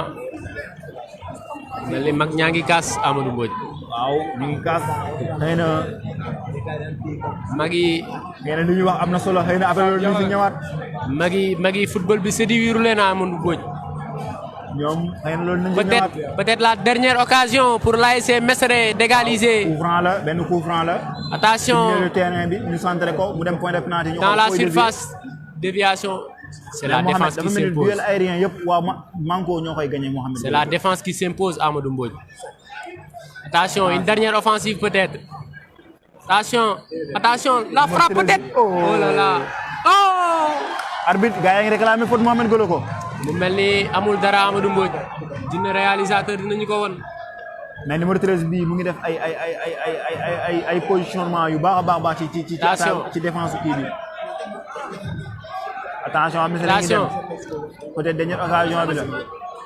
tous pour ASC Mesere. tous pour ASC Mesere. peut-être dernière occasion si match bi Amadou Mbodj. oui dernière occasion si match bi peut-être tous bi.